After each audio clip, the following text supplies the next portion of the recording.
Good evening and welcome to the City of Roswell Mayor and City Council meeting for February 13th, 2023. I am Mayor Kurt Wilson. I'd like to acknowledge my colleagues and council members present. Councilmember Sarah Beeson. Councilmember Christine Hall has an excused absence. She's been with us all day long and just went down sick just a couple hours ago. So unfortunately, I don't think Christine will be joining us tonight. Councilmember Lee Hills. Councilmember William Mortland, Councilmember Michael Palermo, and Councilmember Peter Vanstrom. I will now turn it over to our City Administrator, Mr. Randy Knighton, to explain how the meeting is run. Mr. Knighton. Thank you, Mayor Wilson. In accordance with Section Chapter 3.70 of the City Code, the City Council shall hold regular public meetings. The purpose of City Council meetings are for the public to participate and speak on agenda items which constitute formal decisions by the elected body. These items are listed on the published agenda, which can be accessed via the city website prior to the meeting. This is a public meeting, and some items do require a formal public hearing. A significant and important component of City Council meetings are to hear directly from citizens on the items listed on the published agenda.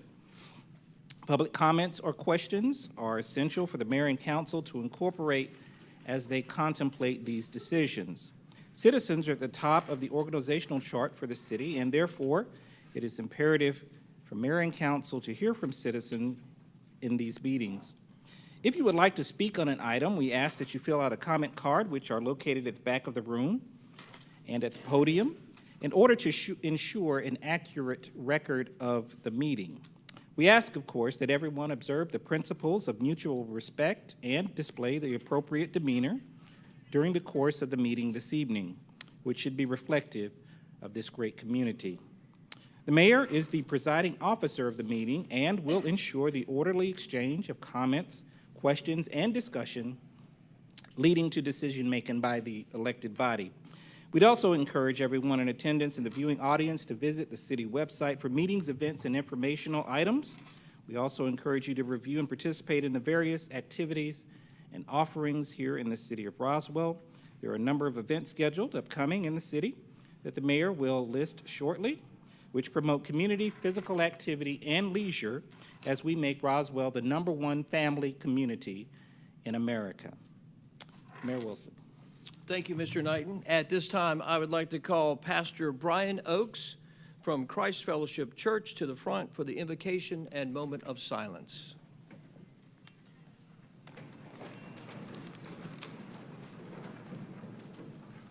Good evening.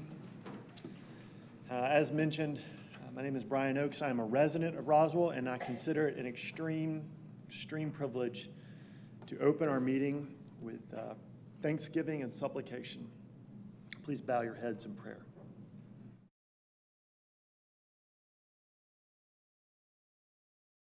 Almighty God, give you thanks for your goodness, for your mercies. They are new every single day, and they are unending. We thank you for your steadfastness. From the rising of the sun to its setting, your steadfast character never changes. God, we ask you for wisdom. We ask you for the wisdom that comes from you to govern, to serve, to lead. We ask you for the courage that we need to do justice, to love kindness, and to walk humbly before you. God, we cast ourselves before you on this evening upon your governance, that through our service and through our ministries, through Roswell and her neighbors, that your name might be honored. We ask this in the name of Jesus Christ. Amen. Thank you, Pastor Oakes. At this time, I'd like to call U.S. Navy Commander Lester W. Tucker to come forward and lead us in the pledge. Thank you, U.S. Navy Commander Lester Tucker. Pledge allegiance to the flag of the United States of America and to the republic for which it stands, one nation, under God, indivisible, with liberty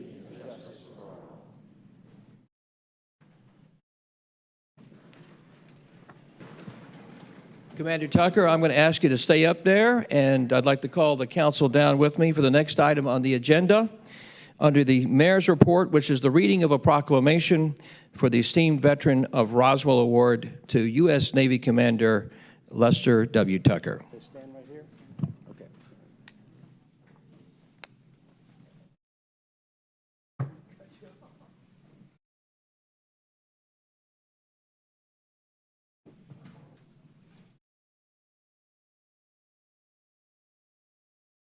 I'm turning around.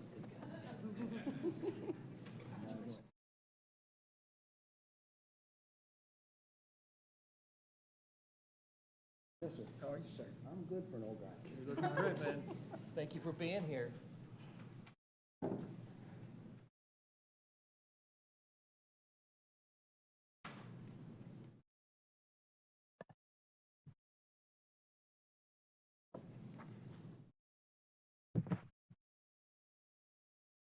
Proclamation, Office of the Mayor. Commander Lester W. Tucker, esteemed veteran of Roswell. Whereas in 1967, Lester W. Tucker and his bride, Patricia Lynch, were married in his senior year at Auburn University and graduated with a bachelor's degree in business administration. After graduation, he immediately entered officer candidate school in Pensacola, Florida, and trained under the United States Marine Corps drill instructors. This would begin the first of 11 household moves in 8 years of active duty with the Navy for Tuck and Patricia. And whereas in December 1969, carrier qualification was performed on the T-28 Trojan aircraft aboard the USS Independence. After a transfer to the Naval Air Station Corpus Christi, Texas, Tuck completed his second carrier qualification aboard the USS Lexington in the Grumman S-2 aircraft. On April 17, 1970, Ensign Tucker received his official designation as Naval Aviator number 30,345. And whereas during his tour of duty with the Navy, Lieutenant Junior Grade Tucker achieved the rank of Patrol Plane Commander in the P-3 Orion aircraft based in Jacksonville, Florida, and was deployed to military bases in Rota, Spain, Sigonella, Sicily, Azores, Portugal, Oahu, Hawaii, and the Philippines. Throughout the Cold War and continuing today, the squadron mission is focused on anti-submarine warfare against Soviet and Soviet-aligned forces. And whereas during 1973, Lieutenant Tucker and his crew were selected by his commanding officer to ferry some of the American POWs that had been held captive in Vietnam and released as part of Operation Homecoming. In February, the first of 591 United States prisoners began to be repatriated and returned to their families in the United States. And whereas after completion of his first tour of duty, now Lieutenant Tucker and his family moved again to the Naval Air Station in Corpus Christi, Texas, where he served as an instructor for future naval aviators and acted as the squadron check airman. During the years from 1973 through 1975, he was selected as one of the flight instructors in the advanced multi-engine phase of training for the first women naval aviators, and was also appointed to the test pilot team who would evaluate the replacement aircraft for all future naval aviators.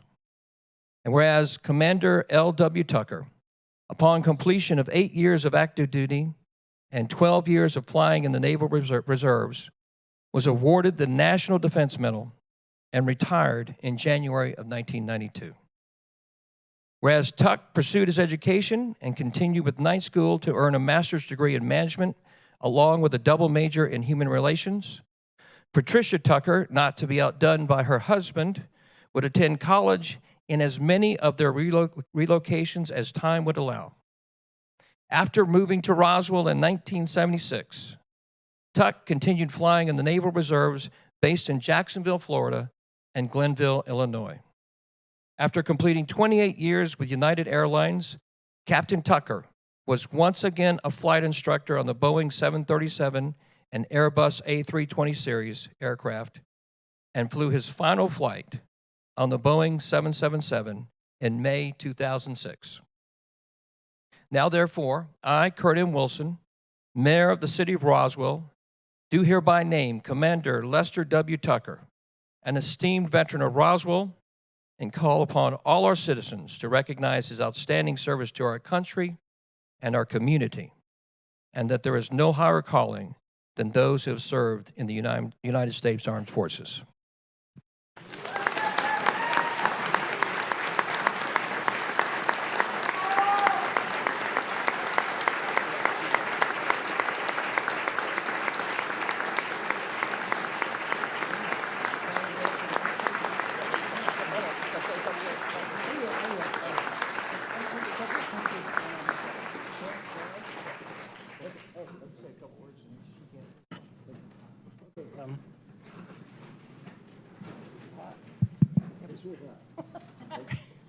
All right, thank you very much. I'd like to thank the mayor and council for this program.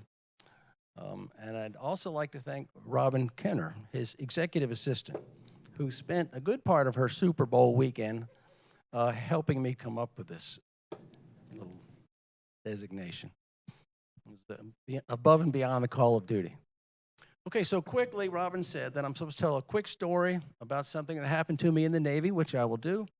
And then I would like to thank my wife, who's standing right here, who deserves all the credit.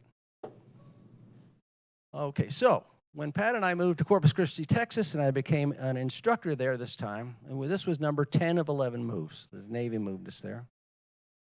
And the commanding officer picked me for some reason to be the squadron check pilot, which is a job that I really did enjoy most of it.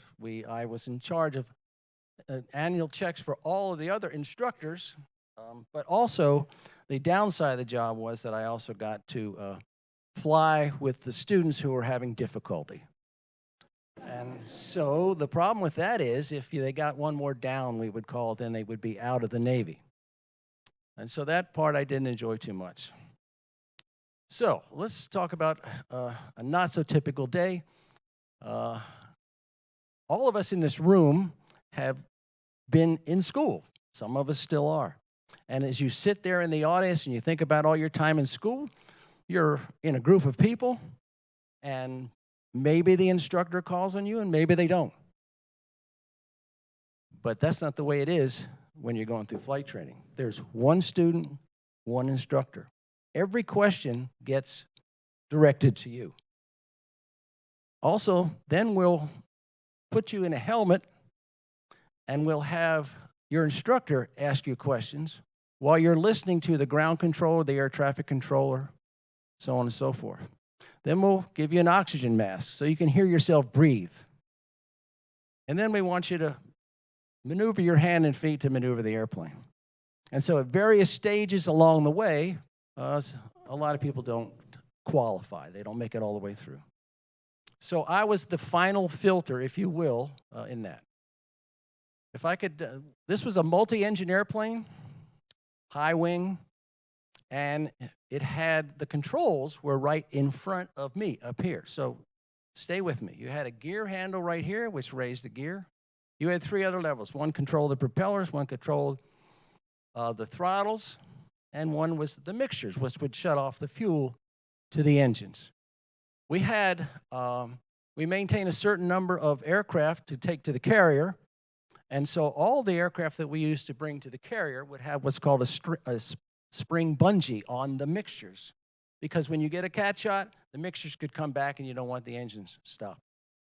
But for the rest of us, the instructor would sit in the right seat, and then while the student was rolling down the runway, we'd always have our hand on the props, throttles, and the mixtures.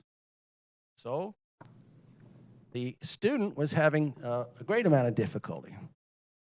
We taxied into position, and the tower cleared him to take off. And I noticed he never moved his head, and he was extremely nervous, and he was watching all of the gauges.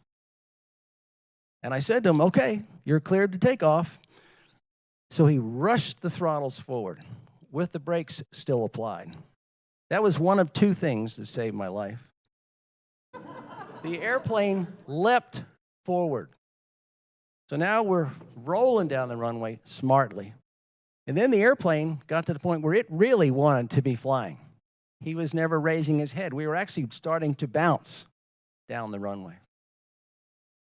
So I said, time to pull back on the yoke. And he said, yes, sir.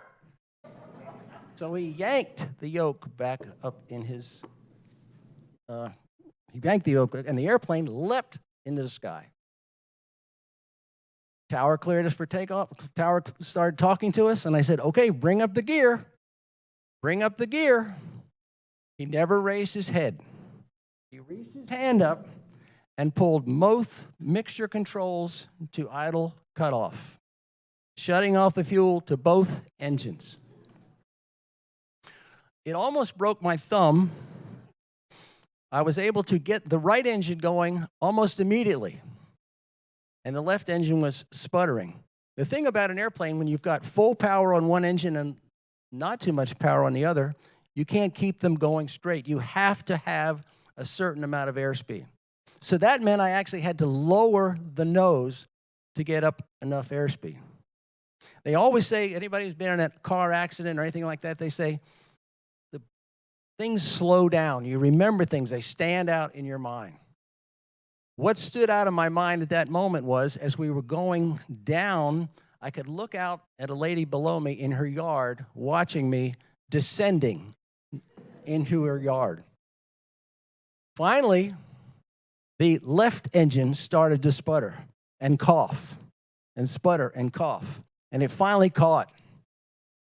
And we waddled, literally waddled out of it. And around we went. And we came back. And we taxied back to the gate. And the student had never raised his head. And so I unplugged his headset, and then I went home. And I didn't really tell Patty too much what happened to us that day. But the next day, I sent the young man on his way, and he probably made a lot of money being a banker or something. That's all I want to say about that. So, standing beside me is a Navy wife. You got to remember, I'm an old guy. So when I'm in the Navy, and this one's in the Navy, we didn't have cell phones. We didn't have any of that kind of stuff. So if I deployed to the Mediterranean or halfway around the world, and a pipe broke in the yard, we had no way of getting hold of each other. We would write a letter. It would take 12 to 14 days to get to where I was, somewhere in the world, and then 12 to 14 days to get back. And there were many times when we got married, I don't know why she ever married me in the first place.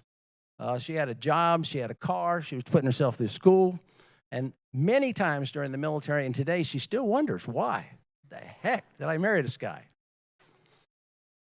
When I got out of the Navy, and we finally moved to Roswell, and I'm flying for United, and I'm in Amsterdam, or Rome, or London, or Paris, and something happens to one of the kids right here.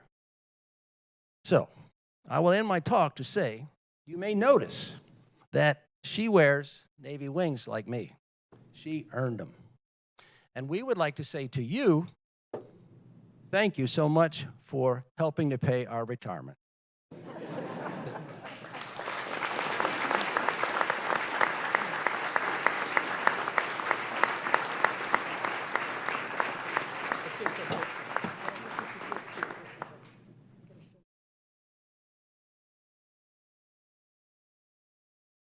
Oh, man, we're good.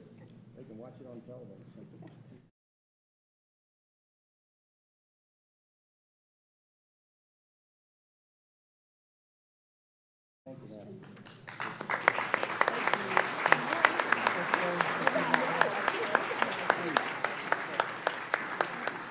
Nice going, everybody. You did great. Thank you. Pleasure.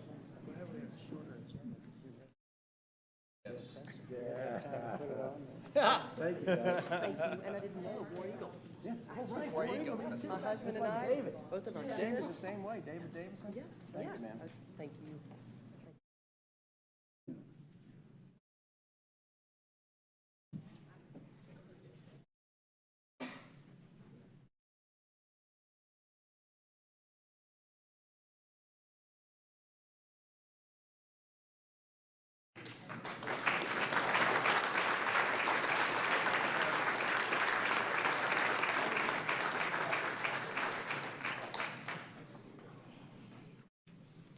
Isn't that fun? Y'all have to come back to more meetings. We do it every 2 weeks. And we celebrate these great, great residents of Roswell and American heroes. The last item under the mayor's report is upcoming events in the city of Roswell. Just want to let everybody know that Roswell Roots is still continuing through the month of February. There is, oh, by the way, where is you go check out, what's the website, Lee? RoswellRoots.com. RoswellRoots.com. Full schedule on there. And there's still a ton of events left in the month of February.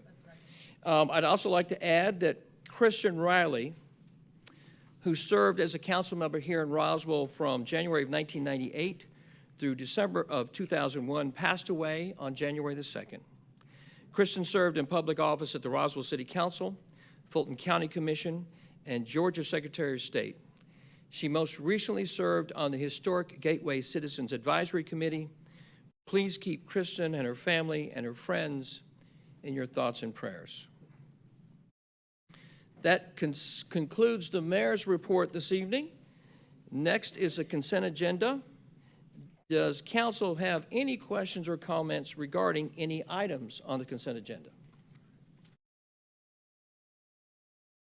Being that there are no questions from council at this time or comments on the consent agenda, is there anyone of our Roswell residents who would like to speak on the consent agenda? Being that there are no Roswell residents who would like to speak on the consent agenda at this time, any potential other comments or questions from council on the consent agenda? Being that there are none, I'd like to ask for a motion. Do I have a motion to approve the consent agenda? Motion to approve the consent agenda. Thank you, Councilmember Hills. There's a motion to approve the consent agenda. Do I have a second? Seconded by Councilmember Beeson. All in favor of passing the consent agenda tonight, please raise your hands. The consent agenda passes unanimously. Thank you very much. Next is the Community Development Department. Councilman Palermo, would you please read the first community development item? Excellent. Thank you, Mayor. Item number 3, RZ 20215-421, 8800 Eves Circle, request to rezone from RS 30 to RS 12. Applicant is requesting a deferral from the February 13th, 2023 Mayor and Council meeting to the March 2023 Mayor and Council meeting. And with that, my intention is to defer this item to the March 13th Mayor and Council meeting. I want to give a little background on that. And first of all, it's great to see so many people in council chambers. In fact, actually, in 2016, when this property was originally rezoned to RS30, I think it was a smaller turnout than it is tonight. I think still a good number of people, but I think even more this evening. But the background I want to give is back in those days in 2016, and a common practice was that an applicant would basically request a deferral at 5 p.m. on the Monday. So basically, people would make plans, probably like many of you may have, of getting a babysitter, just basically having to take time out of their lives to come to City Hall, and then they'd only find out that night to find out literally within a few hours the request had been requested to be deferred. And so with it, I actually brought forward changing the rules around that basically said for an applicant to be considered to request a deferral, it cannot happen the same day. There has to be enough time for public notice, which means by the time on Friday where staff has the opportunity to publicly advertise it. So that is something that has changed. And with that, given that the applicant has followed those rules that we had changed back around 2016 or 2017, I will be supporting this to be deferred. That being said, as has been common practice, what I'd certainly encourage is twofold. Certainly for anyone available to come March 13th certainly come and as always, make any comments that you might have for or against any project, but also for anyone that feels they are not available to come on March 13th, I definitely want to make sure you have the option, or you're aware that you have the opportunity to give comments tonight, knowing that you would not be here March 13th for the actual full presentation. So I just wanted to give that background. But again, Mayor, my intention will be to motion to defer this until the March 13th Mayor and Council meeting. Thanks, Councilmember Palermo. Is it your opinion that the council has clarity on this issue, by the way? I hope so. Okay, very good. Thank you, sir. So at this time, I'll ask for any comments or questions from the council on the matter of the deferral. Being that there are no comments or questions from council on the matter of deferral, I'd obviously invite any of our Roswell residents that would like to speak on the item of the deferral. If not, and do remember Mike did say, Councilmember Palermo said on March the 13th, this item will come before the council, correct, sir? Yes, that's right, and that's where I certainly, anyone that would like to speak on this topic, I certainly encourage that if available, come and speak on March 13th. However, if you're not available on March 13th, certainly I think tonight it would make sense to say what you otherwise would have said if you were available on March 13th. Thank you, Mike. Any Roswell residents who'd like to speak at this time on the deferral? Yes, ma'am, in the red shirt. Yes, ma'am. You apologize. Welcome. You're the only one here in a red shirt, so apologize. I know. So do me a favor, tell us who you are and where you live in Roswell, and we'll get some help for you if you got anything you want to show us. Yes, ma'am. Right here. Right here. And then I get in trouble with this all the time. So there's a 5-minute thing up there. So at 5 minutes, don't be alarmed if I say, thank you for your time, and then you got to stop. So forgive me. won't be. Okay. My name is Patty Covert. Hi, Patty. And I am a resident in Northcliffe on the River. And I am one of the houses that the back is directly hit by the creek. And when I say it's hit by the creek, I mean it's getting really close to being hit by the creek.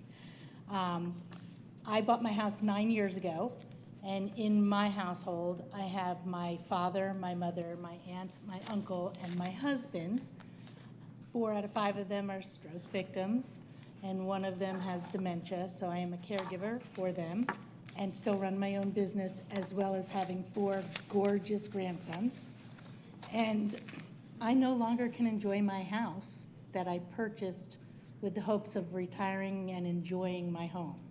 The reason I can't is because our creek, in the 9 years I have lived there, the first 7 years were beautiful. No erosion, nothing, it was beautiful. In the past 2 years, the erosion has become 14 to 16 feet of erosion. I have some pictures. Do I just do this, or, okay. So this is my house 7 years ago. Actually, 2 years ago, for the first 7 years. You can see my grass is green, and there's a bunch of pretty deer, and my creek was about 2 feet, maybe 2.5 feet deep, and maybe 3 or 4 feet wide. When we moved into the house, I had pets, and we put in a electric fence so that the dogs can be outside also enjoying the creek. We had family over all the time. Our electric fence was located, can you see this? Our electric fence was located 3 feet from the creek, which was the legal amount that it was supposed to be. My electric fence now looks like, I thought I put these in orders, but maybe not. My electric fence now looks like this. See this wire right here? Yes, ma'am. That's my electric fence. The creek, you see there's a little plastic piece in there right here? Yes, ma'am. I was trying to make it so that the water would stop eroding my ground. You see how high that is? That's Yes. about 4.5 to 5 feet in that area. My grandchildren cannot go out and play. My grandchildren can't play not only because if they fell in the creek, God only knows if they'd get back out, but also because I have electric wires now that have been exposed ever since the second neighborhood of Windfair went up. the water that we get in our house comes from several different areas. It comes from the culvert that's in the new area of Wind Fair. It comes from the top part of Wind Fair from their, thank you, retention pond, thank you very much. And we have basic waterfalls coming down into our home at all times. This shows you just how much of it is eroded. So here, we have about 6.5 feet from where it was, okay? And over here, if you can kind of see, there's a little shadow here and a shadow here. That's how high it continues to erode. So it's not just where you see the creek water, it goes up even further than that. This is how deep it is in a lot of the areas. That's one picture of it, and this is another one. If my family fell in there, there'd be no way they can get out. There's not, when the water's not flowing crazy, it's not crazy, but when it's crazy, it goes above those areas and into my yard, saturating my entire yard, saturating my wraparound driveway, just really causing a lot of havoc. All the trees on the other side of the creek have lost all of the surrounding soil that they needed, and they're all leaning. So that's just another thing for me to worry about, that one of these trees could fall any moment on my kids, my father who walks around with, right now today's a good day, but he's been diagnosed with dementia. If he walks our yard like he always does, I'm petrified. So this is just another vision of it. So really the reason I'm here talking, I'm hoping I can come back on March 13th, but I'm here basically pleading that somebody takes into consideration that every single ounce of water in that creek is already over the limit for my house. And I am scared for my children's well-being, my grandchildren, my parents. I'm petrified, and I know that somewhere down the line, it's probably gonna decrease the value of my home, and that's scary too. Patty, thank you. That's very compelling, and I appreciate you sharing that with us. Thank you.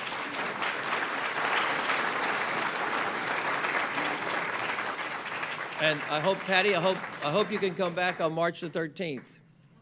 Okay, we'll look for you. Thank you for that. Is there any other Roswell residents who'd like to speak on the deferral of this matter? Yes, sir.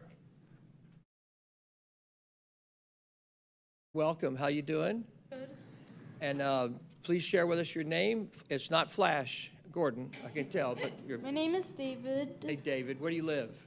I live in North Cliff. I Okay. am 12 years old. I have lived in Roswell my whole life. I oppose the rezoning to RS12 because the city has not done enough to secure the banks of the creek that are impacted by the excess stormwater from previous developments. When I was younger, I used to be able to walk into and out of the creek in my backyard with my friends. We were able to catch minnows and salamanders in the creek. Now, not only is it too steep to enter, but the force of the water and the silt make it dangerous and probably have damaged habitats of many rare species. I am asking on behalf of all the children growing up in Northcliff that you reject the rezoning request and protect our creek. Thank you. David, thank you.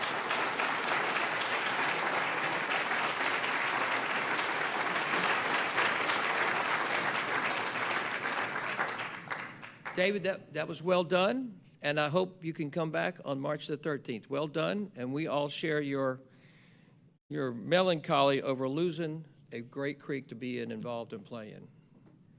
And by the way, don't get used to that applause if you keep public speaking. If you go into politics, it's going to go the opposite way, my friend. Any other? Yes, sir. Welcome. Please share with us your name and where you live, sir, in Roswell. Hi, my name is David Russell, and I live at 730 Crab Orchard Drive in Roswell. Welcome, sir. I'm an engineer, and I've been retained by the Northcliff HOA to discuss and evaluate this rezoning application. And I have three main concerns I'm going to talk with you about. And some of it's already been covered, but I'll go ahead and look at it from an engineer's point of view. The first issue I have is with the North Cliff stream channels and culverts are overwhelmed. They've been receiving water from new developments upstream, and as you can see, the stream channels are in size and widened, and they just don't have the capacity anymore to take on additional runoff flow, and that's a big concern. One concern is that these developments upstream of Windfair and others have gone through engineering design, and they've gone through review by planning and development. But despite that, they still have gone ahead and had excess flows that come downstream and cause these erosion problems. And so the HOA just doesn't trust the process anymore. They say, hey, the city goes ahead and hires an engineer, plan development goes ahead and approves the plans, and yet they have these eroded backyards, they have these culverts that are overwhelmed by increased flows, and they're stuck with trying to deal with the consequences of it. The second point I want to discuss with you is the proposed stormwater discharge concept of the rezoning application and its impacts on the gravel road of East Circle. The applicant has asked to go ahead and discharge the flows across the gravel surface of the road, rather than through some sort of a pipe connection to the stream where it can safely join the water body.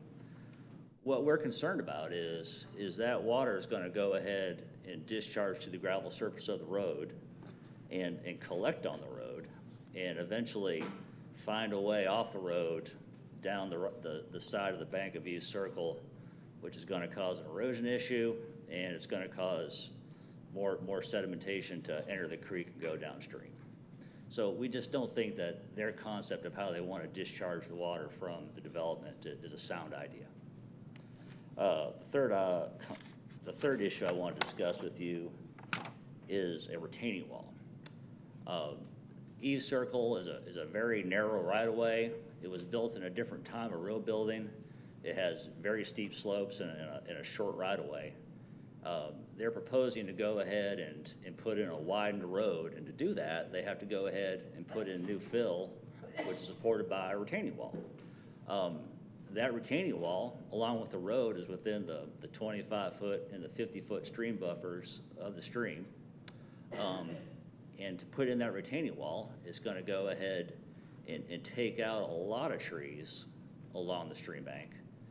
And it will also go ahead and impact trees outside the right-of-way line beside the stream on the properties of some of the citizens within the community. So we're concerned about that retaining wall as well.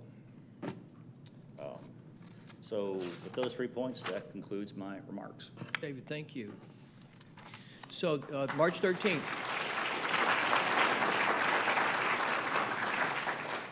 David, I trust we'll see you on March 13th as well. Yes, sir? Okay, very good. Any other Roswell residents would like? Yes, sir. Welcome. How are you, sir? Not everybody will know you, so please tell everybody who you are and where you live in Roswell. Hey, good evening, Mayor Wilson and council members. Kevin Caldwell here, president of Caldwell Tree Care. My company is one of only 6 accredited TCIA companies in Georgia. I'm a senior consulting arborist and have many other related credentials. I operate a business here in Roswell and have for coming up on 31 years. And had the pleasure of sitting in the same seat you're sitting in, but not in the same position for 8.5 years as our design review board chairman. So it's kind of fun being on the other side here. So I was retained by one of the residents that would be significantly impacted, Ms. Lita Wood. She hired my company to appraise the value of her trees that would be potentially impacted by the proposed development. The tree appraisal was completed by my employee, Andrew Blank, who's one of only 12 board-certified master arborists in the state of Georgia. The purpose of this is to assign individual values to the 38 trees immediately adjacent to the development. Andrew used the latest edition from the Council of Tree and Landscape Appraisers, Guide for Plant Appraisal 10th edition, revised, and got a complete report available. In this report, Kevin, do you want to put it on the overhead by any chance? I can. I'll just do the top page because otherwise it's a lot of boring Okay. statistics. So right here. Yes, sir. Will you stop his time just for a second? This is that's just a summary. Thank you, sir. So based on my meeting, you can't read that. You might need to. I'm not an administrator, sorry. You know, based on my meeting with Ms. Lita Wood, my professional opinion that if this project is allowed to move forward, that the applicant ought to consider placing a bond on these trees for a period of 4 years after the project completion to assure that her trees have been covered for the decline, loss, or death of the mature hardwoods, some of which are 100 years old. That appraisal totals $251,200, and that's just her property, which I don't have any drawings or designs for it, but it stems from a combination. That recommendation stems from a combination of my knowledge in dealing with other municipalities and what's called border trees, and that would be impacted by adjacent construction. So, open to any questions if you guys have any questions about that. Yes, sir. Sorry. Thanks. So, by the way, thank you, Caldwell Tree. In case you guys don't know it, this is free time. Caldwell Tree is an amazing company, one of the best tree arborist companies in the South, if not the country. So if y'all don't know Caldwell Tree and you need some tree needs, it's a free publicity piece. And thank you for doing that for Ms. Wood. So, Kevin, in your professional estimation, how many other trees like Ms. Wood's might be impacted by this particular potential project? You know, I'm sorry, I can't answer that question in context, but I did walk the gravel road area, and it's a mature hardwood setting, I believe, heading southwest on that gravel road. As you move back up the gravel road, uphill, still some mature trees, but not as high of value trees. But most of those trees are still Miss Lita Wood's trees. It was just sort of in a little further away. But these trees that we appraised were immediately behind her home. It did not include all of her trees, and certainly didn't include an evaluation of the other trees. But there is already significant impact that I did notice in the stream there. And Thank you, Kevin. there's probably going to be some more impact. Thank you, sir, very much. Any other thoughts, comments, or questions from you, sir? No. Yes, sir. I've got a question for the council. Councilman Mortland. The trees that you're referencing, over 100 years old, correct? Did I hear that correctly?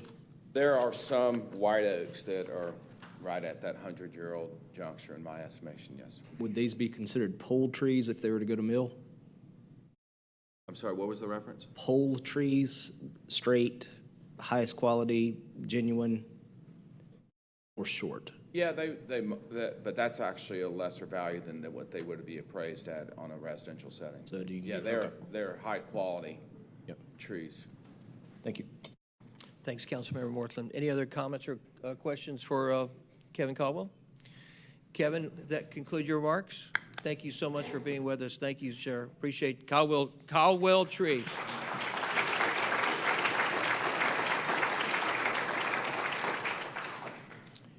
On the matter of the deferral, motion that it will be made by Councilmember Palmer, are there any other thoughts or comments? Yes, ma'am. Welcome.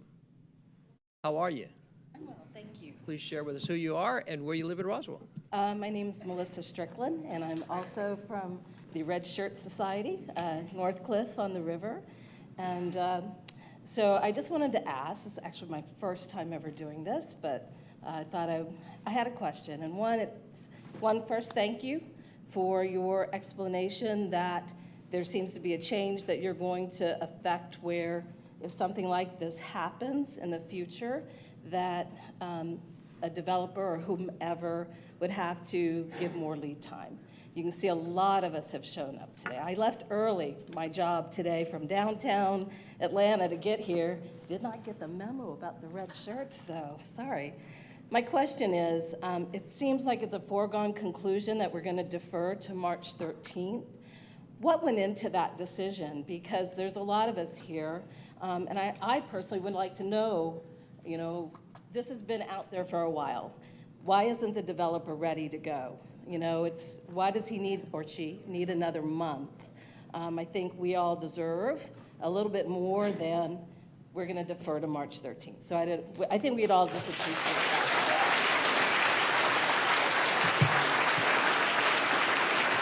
And I'll leave. That's all I have. That's my only question. No, feel free to stay there, because you might want to have a question after the answers. So don't go anywhere, Melissa. Mike, you want to answer that? Yeah, it's a great question. I think it's a very fair question. And first of all, I'd say I definitely want to apologize on behalf of the city and communications that you weren't aware ahead of time of the request regarding deferral, et cetera. But to answer more specifically on the decision, ultimately, in my so I've been on city council for a little over 7 years now, and I've certainly watched and saw a lot from previous councils as well as my time on council, and a lot of legal discussions, et cetera, that I'm very focused on at all times, really supporting our community and our current residents and the character of our neighborhoods, et cetera, when I've made every single zoning decision that I've made on regarding neighborhoods. And it's also been absolutely crucial that at all times to make sure I'm making the right decision for the city, that I'm following state law and looking into just all details to make sure that without a doubt, any applicant that ever is coming through is going to get just an absolute fair hearing, which is going to be the same case here, just as every single other one that's ever been in front of me has always had a fair hearing. But ultimately, I'm very focused on just making sure that all parties are treated fairly, and that whether it's an applicant or a neighbor that has concerns, that obviously, if you look at many of my previous zoning decisions, I've certainly had a lot of developers that were very unhappy with the decisions I made that ultimately I felt were the best thing for the city. But what none of them could say is that they didn't have a absolute fair opportunity to present their case. So in that discussion or in that thinking, and I appreciate that you want to be fair. I mean, clearly we all want there to be fairness. Well, in and the if we're process. not fair, then the city council's vote will not have any standing in the because I have witnessed a lot of The aspects of reason that. why the developer isn't, what is their reason for not being ready today? I mean, you would think as long as this has been out there, that they would be ready. And I will say over the years, there's a lot of times where I see that there are deferral requests, but I can't speak to this specific one for this applicant. Are they here tonight? I mean, I don't know them, so. I don't know either, If yeah. they're in the room, it'd be great if they could elaborate a little more on why they're not prepared to go tonight. I think we're all just listening, but I thank you for your. I think it seems like a fair question. I'm just not sure of the answer. Mr. Davidson, anything that you'd want to opine on? David, do you want to address it from a legal perspective? Okay, so in our code, we provide that they are allowed to ask for a deferral. It's, like Mike said, historically, it has been granted. He did change the law to where they had to do it further in advance, so you didn't show up tonight.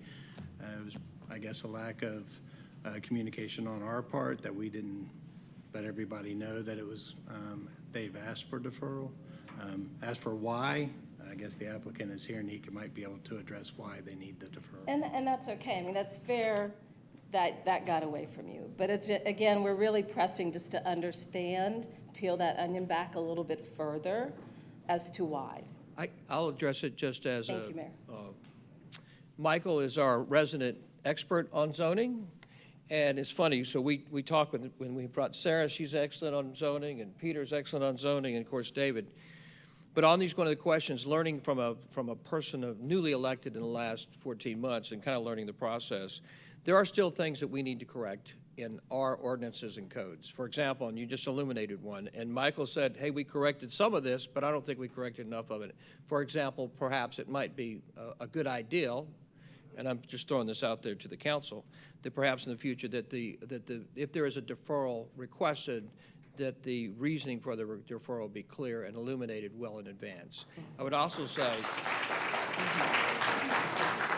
well, blame me because we're not there yet, so my bad. And I do say that's something we didn't catch.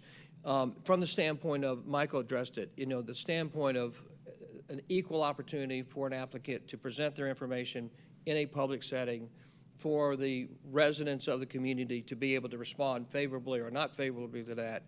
Obviously, in our current process, it does go through the Planning Commission or the DRB or various different boards and commissions, but ultimately, as the representatives of the people, of the residents of Roswell, it comes to the council and mayor, and the council and mayor will weigh in and make a decision.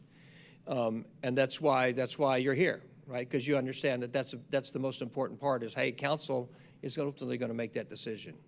I will tell you that council is prepared, but council respecting the process, obviously is honoring the deferral request under the current process to defer it.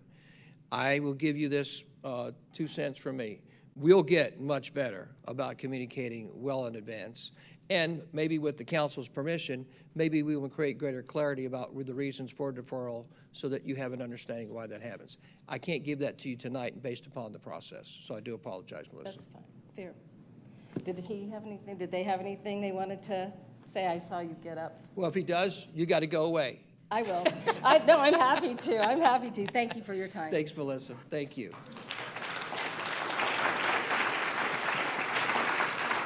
You want to come up here? Welcome, sir. Share with everyone, you are not a Roswell resident, you're a business. A business owner in Roswell. You're a business owner in Roswell, and you're the applicant, so. Actually, the applicant's representative. Applicant's representative. So share with everybody your name and your official capacity. My name is Steve Rowe. I'm with AEC, 50 Warm Springs Circle, Roswell, Georgia. We're the planners and engineers on the project. I've been communicating with the ownership and their representatives about the process and how we've been doing the site plans, and they've been reading through the minutes of the last meeting and kind of trying to make some internal decisions that I am not a part of, unfortunately. They kind of keep me at arm's length through the process. About 2 weeks ago, they asked me to request a deferral, so I asked them to write the letter for deferral, and they submitted it to the city. The city accepted it, and that's where we're at. There's some decisions that they're making on their end. What that means is I don't know yet. So, but that's all the information I've got at this point. Steve, sounds like we got a little pox here on our mark here on the city council and mayor's side. So you wrote a letter 2 weeks ago? Days ago. Jackie?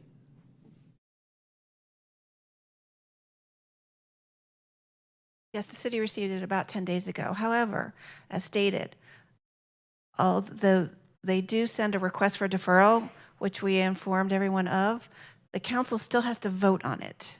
So just because an applicant requests a deferral, the item is advertised for the evening and the council has to vote to defer it. Based upon the current code? Based on the current code, correct. Perfect. Jackie, thank you. So that's even a more clear answer. Now, we could have, as a city, probably maybe illuminated, hey, there's been a request for deferral 7, 8, 9 days ago. And we probably did that. Anybody know when we actually communicated this? Sarah? We publish the agenda typically Thursdays or Fridays the week before a meeting. So whatever agenda items that are relevant to the meeting at hand, it's going to go up at earliest usually Wednesday, at latest typically Friday. Yeah, there's an attempt to get it on Wednesday, but often, like you said, it's on Friday. So thank you. Steve, anything else, sir? No, sir. Appreciate your time. Thank you. Thank you very much. Jackie, thank you. Thank you. Would any other, yes, sir? Welcome. How are you? My name's Edwin Mayer. Hey, Edwin, we're going to wait till you get up there because it's all recorded and they got to hear your name. And yes, sir. My name's Edwin Mayer, and my wife Cindy and I live at Northcliffe. And not to belabor the delay of this vote, but how many times can a person request a delay? Could this be a tactic where this person keeps trying to push it back? Or is there a limit to how many times a delay can be implemented before it has to be voted on? So within our code, there is language around mutually agreeable. That being said, just as I spoke for myself on my thought process on why I will be supporting a deferral tonight, I will tell you what I will not support at any time for any applicant is any appearance of playing games, because again, without a doubt, I know firsthand the commitment and the time from residents to be able to show up and advocate for their community. So I would tell you right now that I would, although I will support a deferral, there would have to be an extremely strong, powerful, justification on why there would be a second deferral. Well, I think it would be wise to consider putting that in writing into, as you change this and craft it, to put in limits to the amount of deferrals that anyone can ask for in any particular issue. So this can't be an infinite delaying tactic by someone trying to seek approval. Because if it gets pushed back to March 13th, I hope to see even more red shirts in the audience, and I'll get a newer red shirt. I've gotten some grief about this shirt. It's not red enough, but I'll get a better, brighter one, maybe a UGA red. It works just perfect. We will take your advice with due consideration. It makes a lot of sense. Thank you, sir. All right, thank you for your time. Yes, sir.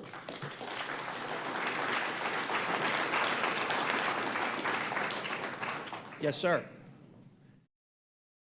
If you have to come up here, I apologize. And please tell us your name and where you live in Roswell.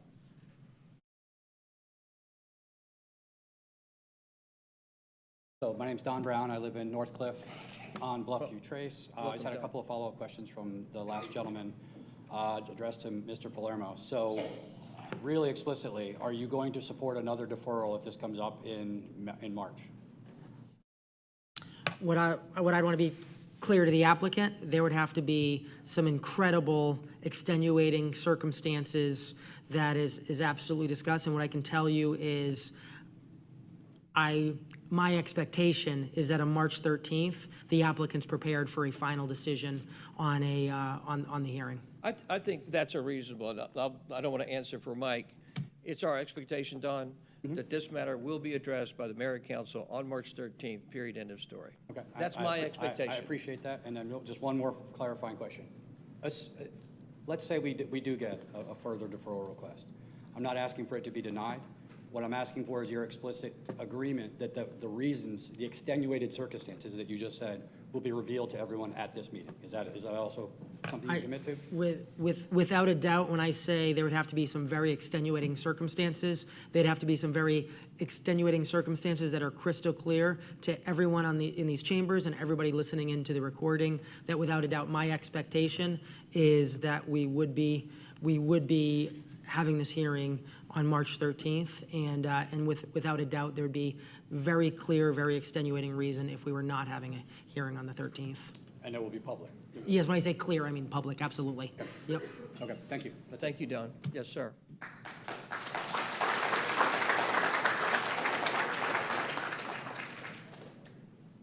Would any other Roswell residents like to speak on the matter of the deferral? Yes, sir. Welcome. How you doing? You jumped right up. You knew what you were doing. So share with us your name and where you live, sir. My name is Matt Speed, and I live in North Cliff on the river as well. Yes, sir. So appreciate your guys' time today. I've heard from some really good people that have a lot more experience on this than I do. So what I want to do is just to tell you guys some numbers that I got from just about an hour's worth of research on the interweb. There's a really good write-up from Penn State on watershed health that talks about the impact of creeks and waterways with development, and I'd be happy to share it with the City Council. But the numbers I was looking at there, this is a 6-acre lot that's directly beside our subdivision, and on that lot you could have thousands of trees. And mature trees, based on my research, 50 to 100 trees per acre of mature trees. Those trees absorb about 40,000 gallons a year in water. That's just the amount of water they consume. When you start doing the math there, you're talking just simple math, 12 million gallons a year of water that's going to get dumped back into our creek. I mean, this is really, really big numbers that has a big impact on those of us downstream. Our property is right by the creek. It's downstream. We've lost a good bit of land. We're actually much farther downstream than the people that spoke earlier. And the creek, and we'll show you guys pictures that will be here next month, is now 20 to 30 feet wide in places. It flows all the way to the Chattahoochee. It should be a protected waterway because it's flowing directly into the Chattahoochee. This is a spring-fed creek that's never dry. So we want the city council to understand the impact that's happening, not just to our subdivision, but every subdivision downstream from the creek.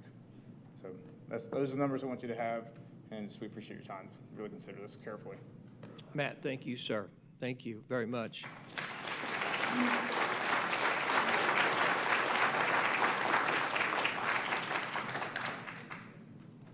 Would any other Roswell residents like to speak on the deferral matter? With your permission, I will bring it back to the council for comments or questions on the matter of the deferral. Councilmember Vanstrom. Yeah, good evening. Thank you all for coming. I would just like to point out that this is a process and that there is an attempt to get the word out to the public in a reasonable amount of time. And obviously, by the reaction that I'm sensing today, we need to find a way to do that even more thoroughly and more publicly than we currently do. And I appreciate that, and we will work hard on that as we always try to do what's best for our residents, and we'll work on that. That being said, I do want to mention a deferral in these chambers does not always mean that it's going to end up being a result for the residents that is something that isn't sometimes an improvement. We've had cases where we've had deferrals and then settlements have been made and change in the course has gone other directions that end up more positive for the residents and in fact settled before coming back even to council with all the parties being happy. So a deferral is not always a negative and sometimes a necessity in a continuing ongoing process that goes through local government. So I just wanted to make that clear and hope that you understand that. So thank you for being here. I look forward to seeing you guys again when we get back together one more time. And yes, we are going to push very hard that will be your final time in red shirts in the chambers. Thank you, Peter. That was a very good reminder of a recent example. Exactly. Thank you, sir. Any other thoughts, comments, or questions from council? Very good. Thank you, council. So I believe, council member, do you have a motion to defer? Yes, and again, definitely appreciate everybody coming today, and obviously love it when council chambers is full. So hopefully we'll see a lot of people on March 13th. Because with that, I motion to defer this item of RZ 202-15421. I motion to defer until the March 13th mayor and council meeting. Thank you, Councilmember Motion. There's a motion on the dais. Do I have a second? Seconded by Councilmember Vanstrom. All those in favor of deferring RZ 202-15421 to March 13th, please raise your hands. It passes unanimously. The motion is passed. Thank you very much. Councilmember Palermo, would you read the next community development item, please, sir? Item number 4. Oh, wait, where you guys going? We got lots of business.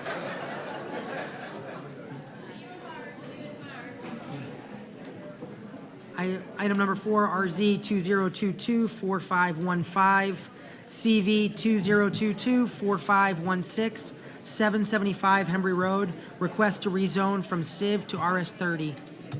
Thank you, Councilmember Palermo.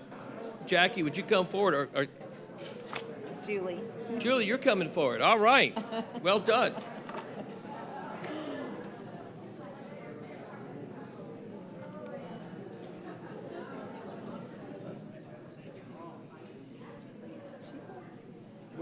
We're pressing forward, baby, unless you want to keep going. I mean, yeah. Amen. Yes, press.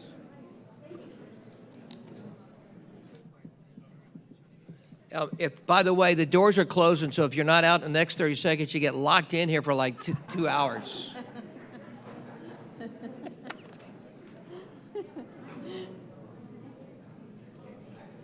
Okay. Are we ready or one more minute? I think, Julie, we're good to move forward. Yes, ma'am. Okay. 775 Henry Road, rezoning 20224515, request to rezone from civic and institutional to RS30 Single Family Estate. Here's an aerial showing the property on Hembry Road. This is also known as the Hembry Farmhouse. It was donated to the Roswell Historical Society in 2007, and it was zoned civic in order to serve as a potential museum learning center for the Roswell Historical Society. That hasn't worked out. They work with the Georgia Trust to sell the home. There's some conservation easements on it that are owned by the Georgia Trust. The city does not manage those. And a couple has purchased this home and would like to use it as single-family residence. In order to do so, they need to rezone it to RS30. The adjacent properties are RS30 and RS12. The future land use map shows the neighborhood residential surrounding this. This is an enlarged plat showing the existing house and accessory structures. There is a gravesite on the property. The Planning Commission recommended approval during the January 17, 2023 meeting, and staff also recommends approval. The applicant is here tonight, as well as representatives from the Roswell Historical Society. Thanks, Julie. Does council have any questions or of Julie at this time? All right. Is any Roswell residents who would like to speak on this matter? You want the applicant to speak first? I was going to let the applicant come. Yeah, but would the applicant like to come? Sure. How are y'all? Welcome, sir. My name is Jared Kirshner. As they said, my wife and I are the lucky new owners of the oldest house in Fulton County, the Hembry House at 775. Unfortunately, my wife is on a USO military trip right now in South Korea, so she could not be here, but she's on her way back. And since, again, on behalf of both of us, we're excited about this opportunity and happy to answer any questions that you guys have. Any questions or comments for Mr. Kushner? All right, Mr. Kushner, I think you're off the hook until anybody else wants to come. Thank you, sir. Any Roswell residents like to speak on the matter at hand? Being no Roswell, yes, ma'am. Welcome, Ms. Russell. I'll introduce you. You don't have to introduce yourself. You may call me La Reina. La Reina. You know what that means? No, I really don't. It means the queen. The queen. In Spanish. Well, I can't give you any magistry beyond at that level, but okay, well, welcome, that's Janet Roswell, Roswell resident. Thank you, yes. This is a slam dunk. What a refreshing change from what you just sat through. A bunch of red shirts, that's fine, they're protecting their land. This is a fantastic opportunity for the city to say, yes, we care about what is important in our city. The oldest house in North Fulton County, in the middle of what was nothing, and these young people want to take care of it, it's totally cool. And I think you ought to do it, not just vote for it, but enthusiastically vote for it. A little emotion would be helpful. Thank you. Thank you, Janet. Thank you. No applause. Back off with the applause there. Yes, ma'am. Roswell residents, please come address us. Let us know. That came out really wrong. Hi, how are you? Please share with us who you are and where you live. I am Judy Meir. I live at 10850 Shagbark Trail in Roswell for 41 years, and I am the current president of the Roswell Historical Society. I am the past chair of the Hembry Farm Committee that tried to preserve that house and figure out what we could do with it to share with the community. And as it turned out, with the homes built in front and the changes to the properties in front of us, we determined that the best thing would be for the Georgia Trust for Historic Preservation to help us with their revolving fund. And they put it on the market for us, helped us sell it, and we found the perfect people to take over this house. They are not going to, well, they can't because it has a preservation easement on it, but they're not going to tear it down or put a big addition on it or any of the things that would destroy the integrity of that very old, wonderful farmhouse where so many things in Roswell started, including Lebanon Baptist Church. And I am so very happy that they are going to make that a home. And I'm hoping I'll be one of the people that go to visit it, so I can see how it turns out after all these years. But I am asking, please approve this so they can get on with their lives. They're in the process of restoring it right now. Judy, thank you so much for all you do for our city. Thank you, and thank you for your comments. We appreciate those very much. Thank you. Any other Roswell residents would like to address this issue? Being that there are none, I bring it back to council for any. Yes, ma'am. Councilmember Hills. I don't need a lot of encouragement, but this is for you, Janet. I love this. I love this. Thank you, Mr. Kirshner, and thank you for supporting your wife serving our country. That's a bonus round. I've made no secret of my love of history. It's hard to digest when you got to learn it in school, but living it is the way to go. And this is such a prideful moment for me and for so many of our residents to have a gem, a jewel like this. And I can read your face and your body language, and I know that the right people are in the right place here. So I will absolutely enthusiastically be supporting you moving right in, sir. So I will. I would love that. Thank you. She can't accept that before the vote. Talk later. Any other comments or thoughts or questions from council? Being that there are none, Councilmember Palermo, do you have a motion? Thank you, Mayor Wilson, and I do see this as an exciting contribution to our community, so I appreciate the investment and probably stress that you're enduring to really, you know, just preserve a historical asset, and obviously rezoning something to RS 30 is I think just a great opportunity for the neighboring community as well and the neighborhoods around there. So without a doubt, I motion to rezone from Civic to RS 30 for item number 4. Thank you, Councilmember Palermo. Do I have a second? Seconded by Councilmember. Second. Seconded by Councilmember Hills. All those in favor, please raise your hands. Motion passes unanimously. Thank you very much. Yes, congratulations. Councilmember Palermo, will you read the next community development item, please, sir? Item number 5, approval of a sidewalk cafe license at 16 Elizabeth Way for Drift Alley Front. Ms. Dybel? Good evening, Mayor and Council. This is a sidewalk cafe license request for 16 Elizabeth Way, Drift Alley, for a front sidewalk cafe. They're proposing 2 tables with 4 chairs, and they're also proposing the chain as the sidewalk cafe barrier. As you can see from the drawing, this is the proposal showing the correct chains that exist everywhere else, as you, for the most part, in the city, and the drawing showing the 2 tables and the 4 chairs, which is what they're requesting for the front portion. Staff does recommend approval with 2 conditions to be developed in accordance with the site plan that was entitled Drift Alley, 16 Elizabeth Way, title plan dated 8/8/2022, and that the 5-foot clearance required for the ADA on the public sidewalk must be maintained. This was the item that was indicated at the committee, so we have moved it forward, and staff does recommend approval. Thanks, Jackie. Any comments, questions? Yes, sir. Councilmember Palermo. Thank you, Mayor Wilson. I just want to actually reiterate my points that I made at committee, which I just, for anyone that did not listen to the committee, but here. So I absolutely am supporting this tonight. I'm very excited for them to be able to add this or open this portion up as soon as possible. I look forward to reviewing the back plans as soon as they're ready. But I do want to stress that I'm supporting that there's only going to be a 5-foot clearance right there, because right on the other side of the bushes there's additional sidewalk, additional opportunity for walkability, because I do want to make it clear, as certainly my voting record shows on Canton Street, that 5 feet is actually not enough, I believe, on Canton Street, and I feel there needs to be more pedestrian walkability, et cetera, on Canton Street. So I definitely want to make sure it's clear that only 5 feet on Canton Street is not something I'd support. But again, right here, I fully support it. They are absolutely, I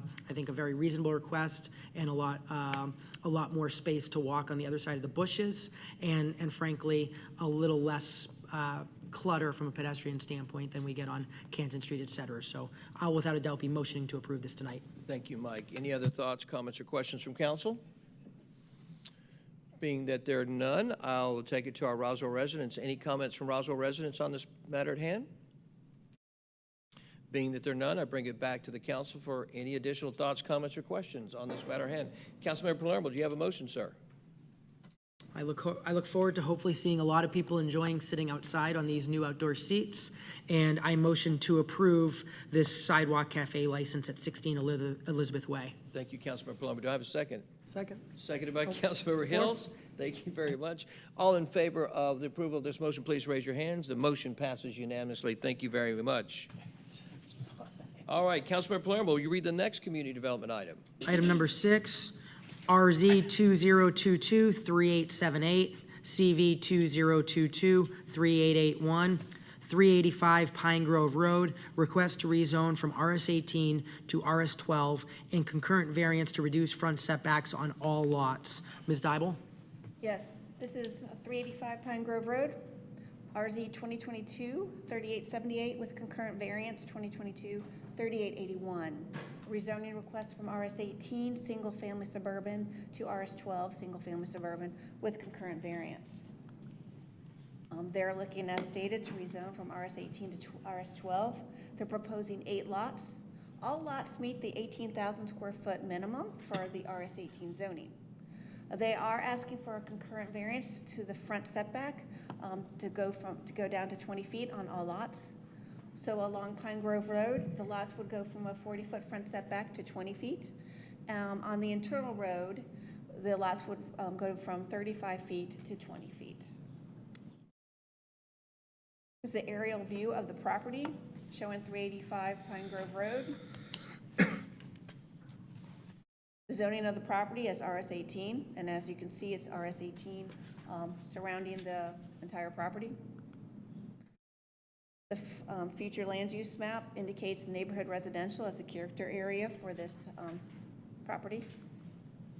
So here's some background and site data information. In 2021, there was a preliminary plat that was approved on this property for 5 lots under the RS18 zoning.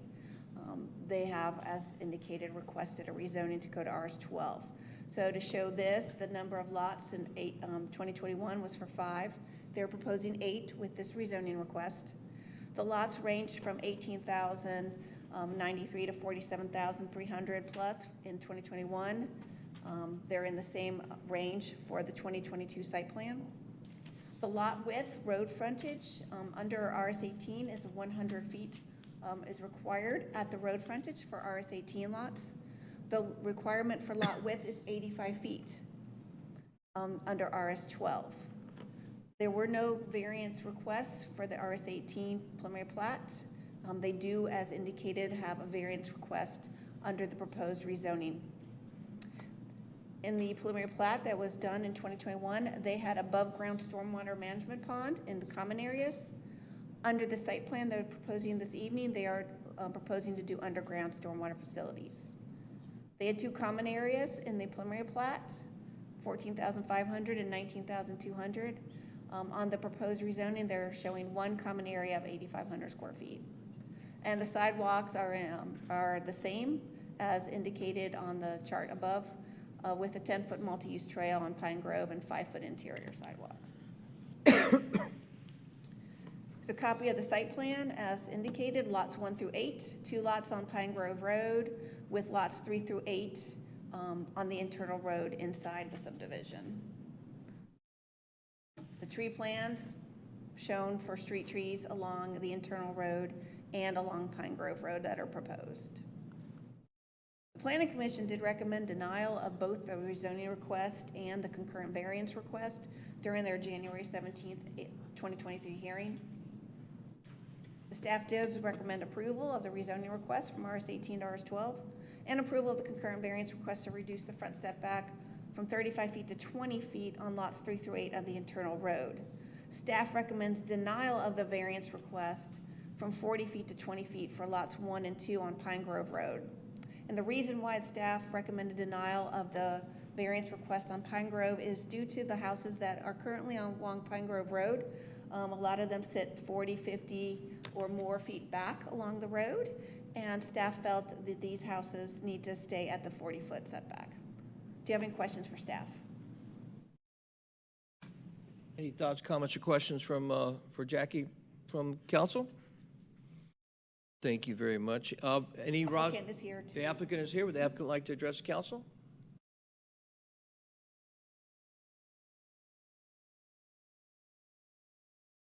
Welcome, sir. Thank you. Make sure you share with us who you are, the name of your business, and where your business is located. Sure. My name is Ken Warlick. I live in Hipworth Road in Milton, Georgia. Thank you for your time tonight. Hard act to follow from earlier's case. I respectfully ask approval for the rezoning of 385 Pine Grove Road from RS 18 to RS 12 to build an 8-home, single-family luxury gated neighborhood, as well as concurrent variances to reduce the front setback to 20 feet. I've been working with staff for over a year on this project, and together I feel we have designed and used innovative systems and infrastructure to create a unique development that exceeds the city of Roswell standards and has produced a special community. A little history. By right with the current RS 18 zoning, were there no stream or pond on this property, the allowable number of lots for this property would be 10 lots. The property is 5.5 acres, and 3 acres of that is left undisturbed from the stream and the pond. Originally considering the amount of square foot that the stream and the pond covers, this property was approved for a 5-lot subdivision by the Planning Commission in 2021. At that time, the intent was to design a development that met the minimum criteria of the city and required no zonings, variances, etc. And at that time, my business partner wanted to move forward with what was approved and do the bare minimum just to meet the requirements. We proceeded into the land disturbance process. It was through that process, based on the city's criteria and regulations, that the stream crossing grew, the retaining walls doubled in size, and the clearing and grading was extended. It came to a point where there just wasn't a development that I felt in the best interest to the future homeowners, nor the city of Roswell and the surrounding neighbors. It checked the box for meeting the city code, but in reality, the original project was huge, expensive, and unattractive walls, major stream and buffer disturbances, and further removals of trees. I ended up parting ways with my old company and personally purchased the property on my own in the hopes that I could look at this project as something that didn't just check the box, but utilized innovative infrastructure, reduced the impact of the property and surrounding neighbors, and ultimately produced a neighborhood that far exceeded the minimal requirements. I didn't want this just to be another neighborhood that just meets the criteria. It's the core value, and it's in my company brand. It's more than just a home. This is more than just a development. These improvements and modifications do cost more, so I don't feel it's an unjust ask to increase from the lots of 5 to 8 to work for a better development, which ultimately is a benefit to the city of Roswell. All of this and still maintaining the 18,000 square foot lots of the RS 18 zoning. 8 is still less than what the current allowable yield for the RS 18 zoning would be without the stream and the pond. This is a benefit for the city of Roswell.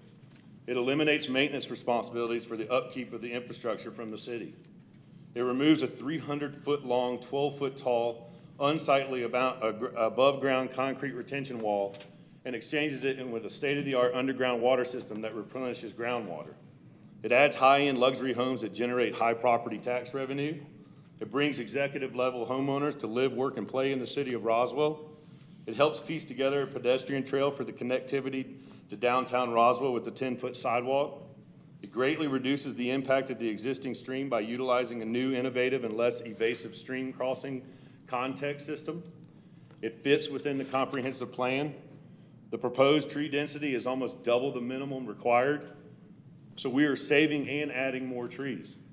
This is a win for the development, to have more neighbors to call their home, to enjoy a lake setting without looking over at a 12-foot-tall retention pond the size of the Georgia Aquarium, to feel secure in their homes with a gated community, to bring a new high-end luxury home feel to the city, to produce the style and feel of new construction in Roswell while keeping with the character of the surrounding neighborhoods by having large 18,000 square foot lots. It's a win for the neighbors, and especially the neighbor across the pond, because this extensively engineered design all but eliminates the flooding and overspilling of the existing pond by capturing 100% of the surface water from the entire surrounding area. It will accept all adjacent neighbors' water and help decrease water problems and issues that have been unattended for years.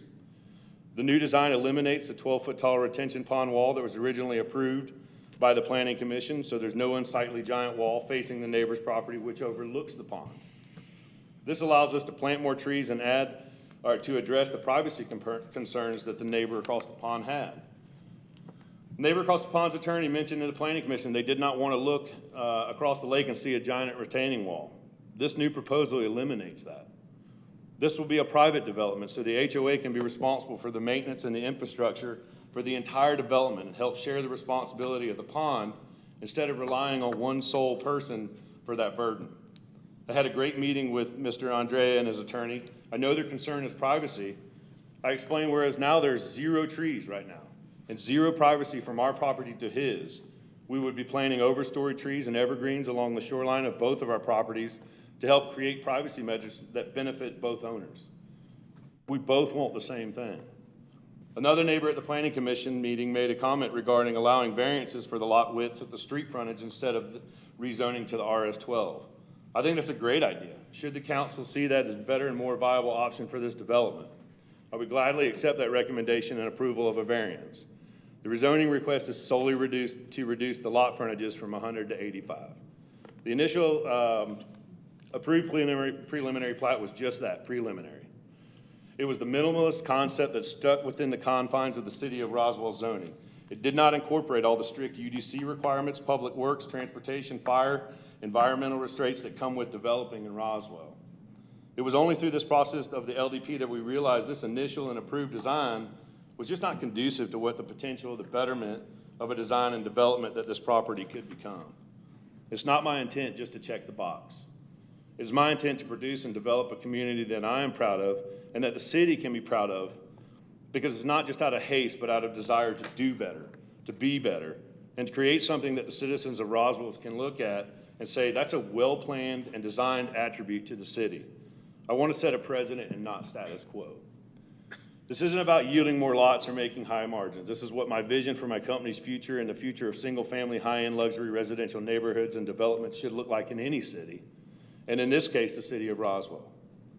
I'm the vice chair of the Design Review Board for the city of Milton, appointed at large by Mayor Jameson to help administer and expand my expertise to help define and shape the future of the city of Milton. This is the type of projects and thought that we are looking for when these cases come in front of the board in the city of Milton. And that is what I am looking to bring to this development in the city of Roswell. I sat in a presentation with you, Mr. Mayor, and heard you loud and clear when you said you want high-end single-family homes and welcome builders to look at Roswell. Builders to help provide homes for the citizens and new businesses opening in Roswell every day. I listened to you, and that was a large deciding factor in the revisiting of the original check-the-box 5-lot plan. These homeowners are the residents that will purchase that $100 bottle of wine for dinner, support local businesses, and live, work, play in the city of Roswell. This project is a proposal to develop a small niche private neighborhood that will be an attribute to the city of Roswell and its citizens. This proposed development is a better design. This proposal is better and more innovative in engineering. This proposal preserves while utilizes the land more efficiently. This proposal helps further remediate existing stormwater issues. This proposal adds high-end single-family luxury homes and executive level citizens to the city of Roswell. So I respectfully ask for you, Mayor, and Council's approval for the proposed development, rezoning, and concurrent variances. Thank you. Thanks, Ken. You want to stay there just for a second? I'm just curious. Councilmember Palermo. Yes, sir. Thank you. Thank you for that presentation. Clearly, you put a lot of thought into it, and I liked that. That's certainly in your points, focusing not just on the residents that you would sell to, but more importantly, the current residents of Roswell. So thank you for that presentation. Couple questions I have, because big picture is, I heard some things that I think are really advantageous. I'm a big fan and think it's better for the community, both new residents here as well as neighbors in the area or anybody driving by.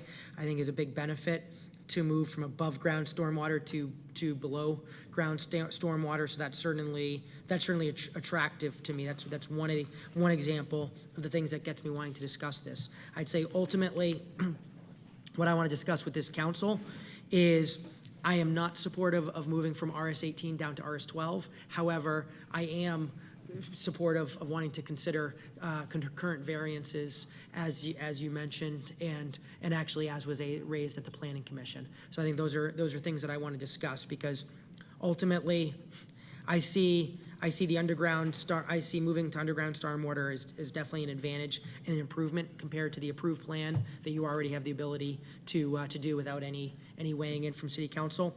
I guess just help me understand regarding the wall of that, if you were to have above ground stormwater. So help me understand, what is the wall with your original plan that's already approved compared to what is the wall in the new proposed where it'd be underground stormwater? Help me understand that a little more. Sure. So the original approved preliminary plat that, you know, on the chart, it had two common areas. Well, one of those common areas was essentially yielded for the retention pond. So per the approved preliminary plat plan, there was a 200-foot long wall that maxed out at about 8 foot tall. Through the process, so it was approved as that's where the location of that retention pond wall would go. As any retention pond acts, as it essentially fills up during major rain events and then would outflow into the existing pond.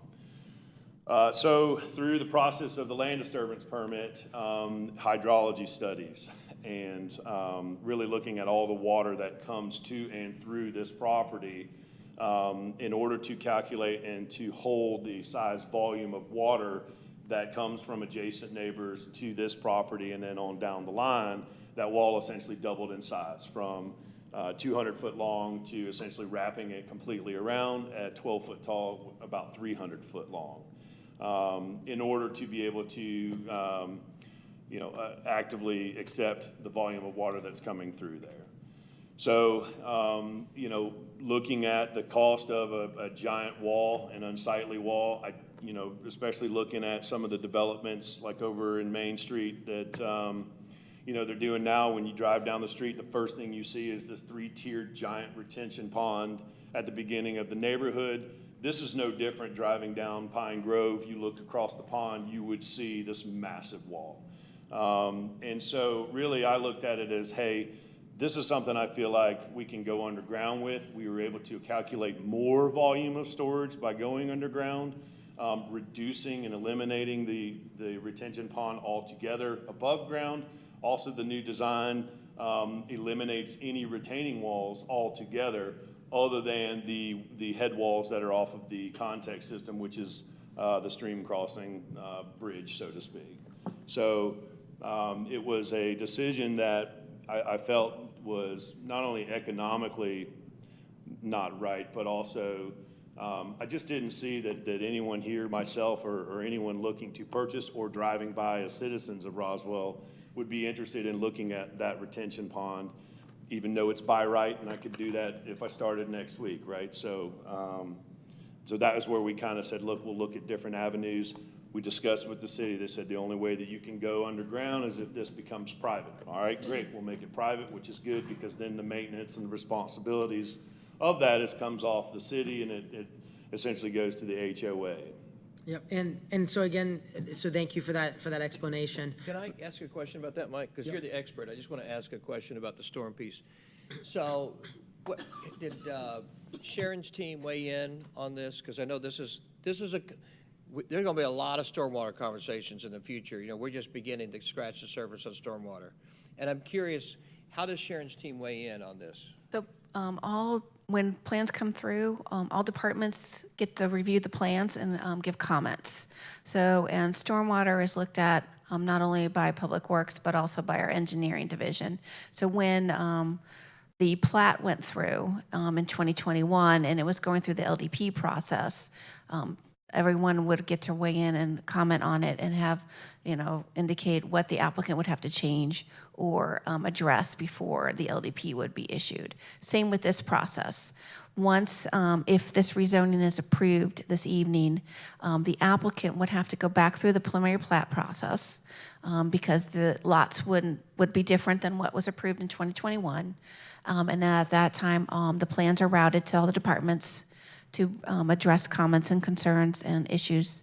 And then once the plat's done, it would go through the LDP process. And Stormwater, Public Works, and Engineering will work through that with the underground stormwater. Did I hear correctly that there's a capacity for greater stormwater volume with the underground versus the 300-foot retaining wall structure? Did I hear that correctly? Can you repeat the question? You Is there- heard what? With the underground recipe, if there was greater opportunity for volume of stormwater with I that? believe you heard that correctly. Okay. Do you have a contrast on that, Ken? Do you know what the numbers are, the contrast versus the 300-foot above-ground solution versus the underground? You know what the volume difference is, by any chance? Not offhand. We did account for essentially, it's close to 4,000 square foot of impervious surface per individual lot at 8 lots. We also anticipate that, future residents would more than likely want pools. So we accounted for that as well in our calculations. So essentially, we over-designed the structure because if they do come back later on for a pool permit or something, we want to make sure that we capture enough volume because we can only do it once. We also are proposing having individual water quality systems for each individual home, in addition to the actual stormwater for the community itself. Are these homes on sewer or? They would be on sewer. Be on Fulton County Sewer. Okay, very good. Sorry, Michael, I'm sorry to interrupt you. I apologize. Problem. So I have some definitely additional questions, but that was helpful. And again, that's something where I see is a benefit to the community, where I think it's worth considering some concurrent variances. Another thing you mentioned, you said that the tree density requirement will be doubled in your proposal. Did I hear that correctly? That's correct. Now, We're if about 11 units shy of a true double of the required tree density units for this size for this parcel. okay, does that make it so that it would be there'd be, if not 200% because of the 11 shy, it'd be above 150% of the current requirement? Correct, yes, sir. Okay, so I guess what I want to know is if this council decides to support concurrent variances, would you be comfortable with some of the things that you've stated being part of conditions associated with those concurrent variances? Absolutely. So, okay, Yes. because basically, even though in reality it wouldn't have to be a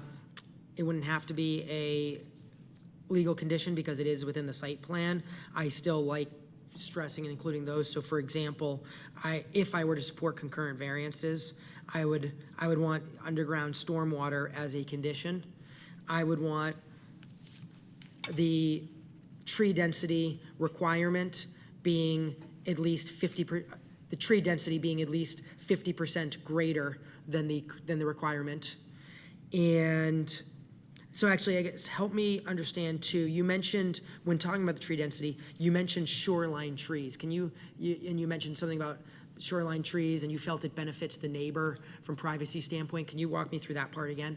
Yeah, correct. So what you're seeing right here is just the street trees, and then also the trees just that we are planting along the street, and then also the existing trees that will not be disturbed. What we don't have on a full landscape plan is, we intend to plant trees along the shoreline of the pond, both overstory trees and then also deciduous kind of evergreens and stuff. Because right now, we can look directly across the pond to the neighbor can look directly across the pond to us. There is no privacy vegetation. So for me, for the future, homeowners here, that's something that we would want to do. Create a little bit of shade, which also then helps the fish population in the pond. And then just create some shaded areas and then privacy between our new homeowners and the existing homeowners. So those are trees that are not even shown on here that will be planted. And that's even additional then to what we're already proposing, which is almost double the amount. So I would be more than happy if that was a condition to put 1 or 2 overstory trees per each individual lot, maybe some deciduous evergreens. I would recommend just having a minimal so I can have an arborist look at that and say spacing that is equivalent, A, for being right close to the pond, and then B, to try to maximize some privacy. They do want to have a view of the pond itself, but also try to distort the view of the home across the street, which, you know, after my meeting with the neighbor across was his major concern, so I can't see that that would be something that, you know, he would not be for. Thanks, and Can they, I ask, yeah, because you've got two tree. Yeah, so beyond- that is a little bit more elaborate kind of landscape design, the colored rendering there, which is our intent of those trees Do you want to show that to along everybody? the, I actually gave you guys all my copies. Sorry, Jill, you need one? You've got, yeah, you got two. The next to last one with the actual home sites numbered, and then the last one where looks like the more mature drawing. So that's the first of the two. Correct. So this is also the same packet that I introduced to Mr. Andrea and his attorney. And this is our intent. Not only do you see the street trees that are on there, but then also there are some existing trees that are remaining on home site 1, home site 2.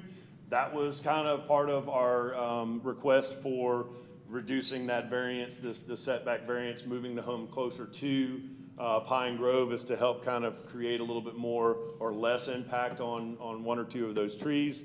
I'm not going to die on the sword on that recommendation by staff.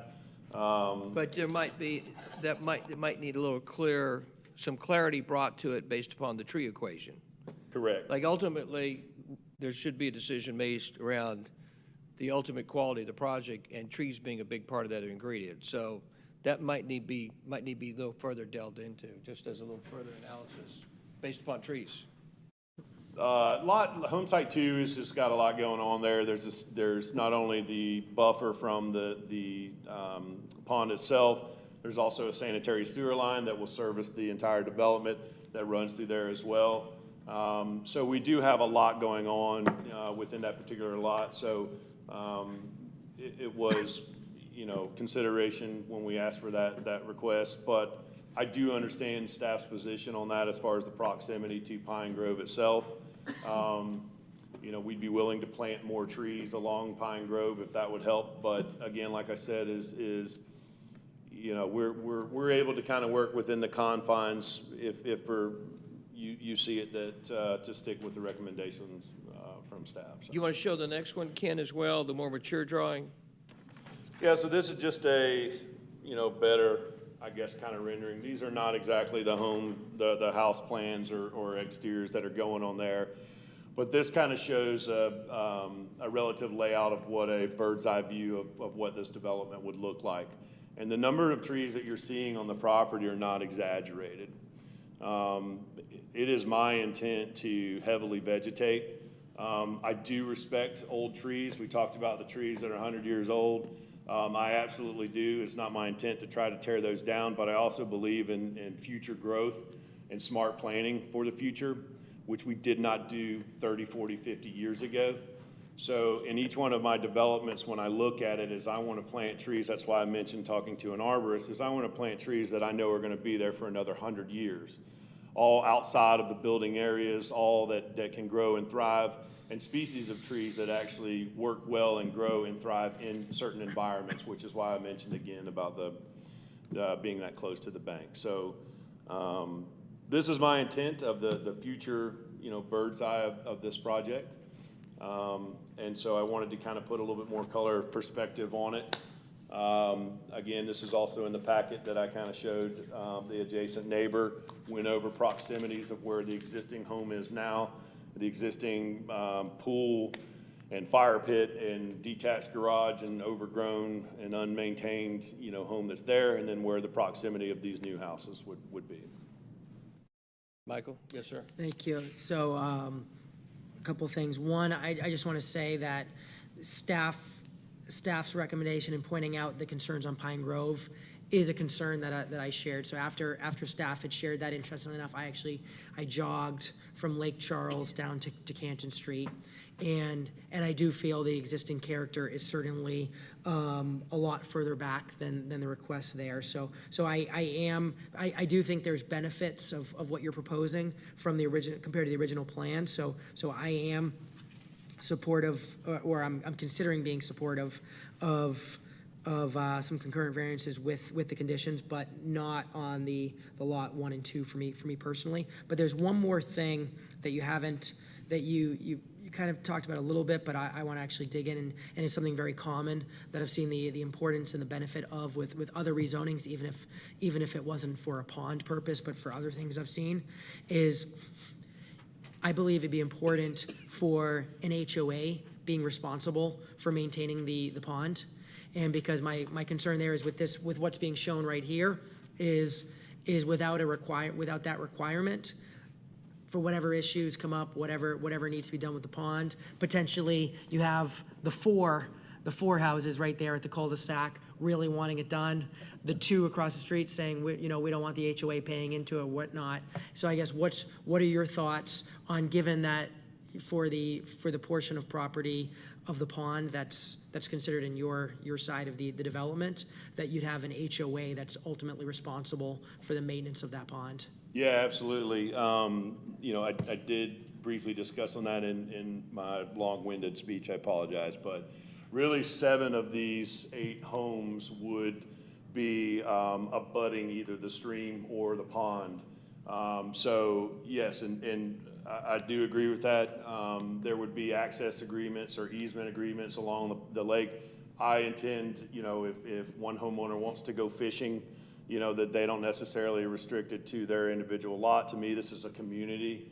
So all of that would be accessible to all of the homeowners and, the public as well in this development. So yes, as far as making that a condition, I don't know the legality of that, but I would be okay with making that a condition that the HOA maintains. Yeah, my thought process, Mr. Davidson, is we've certainly had conditions that a shared driveway or whatnot, that an HOA maintains the entire shared driveway. Certainly within Roswell code, we require that HOAs manage and maintain the stormwater. So hypothetically, if you had a stormwater facility just in one of these backyards, nowadays we consistently require that it's not just the property owner that has the shared stormwater on that person's backyard, it's the entire HOA maintaining it. So that's kind of my thought process on it. So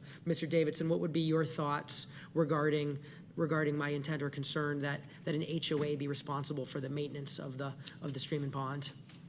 So if you took the pond out of the 4 parcels over there, how small would the lots be? Well, that's where my goal would be, to keep it within the parcels. My thought is, even just recently we did Just have a maintenance easement for the HOA? Yes, because basically a recent example was on Highway 9, there was the church towards the river. And then behind that, we approved 5 lots. Yes. And the 5 lots had a shared driveway, although a portion of that driveway was in each person's property. But we required that the HOA be responsible for maintaining it. So you couldn't have one homeowner just saying, look, I know mine's falling apart, but I'm not paying for it or whatnot. It's an HOA responsibility, not an individual's responsibility. Can I ask you a greater question on that, David? Because Ken addressed this, I thought, very well. By the way, excellent presentation, Ken. But you just said something a minute ago, which I think you seem to be very aware of, and I really appreciate it, which is like, we didn't plan 30, 40 years ago. And we have a mountain of issues that are about to hit our community on stormwater that most people just aren't aware of. And the reality is that most HOAs can't afford to deal with the problems. So I'm curious, with you as the vice chair of the DRB in Milton and an informed developer and knowledgeable about this business, how do you see, what's the long-term plan? How do you see an HOA being able to afford the long-term potential consequences on the stormwater issues that may occur long after I'm dead, right? 40 years from now. Right. So, reading up and just kind of, looking into these underground storm detention systems, is they really don't require much maintenance at all. The way that they're designed, they have kind of a port which allows access for someone to get down into there. Before we're completed with the final LDP or with the final development, we have to have clearance. I'm I'm assuming that the city of Roswell does that. We go in, we have maintenance and make sure that the detention system is working as proposed. Also, typically with the HOAs, is there's usually a written acknowledgement in there that there's an annual assessment of these underground ponds. They're less maintenance than, say, an above ground. Too often you see the above ground, which just kind of gets left. The trees overgrow, the silt fills inside there. So typically with the HOA, when it is a private development, really the maintenance that's really required with these is essentially just cleaning those out, which can be done with a hydrovac system that's about $800 for a one-time shop. So as long as there's a regular maintenance, which is typically described in the HOA agreements, then these things are set to last for 100 years. Obviously, they're still within the last 30 years, 30, 40 years, so we don't have 100-year records of those.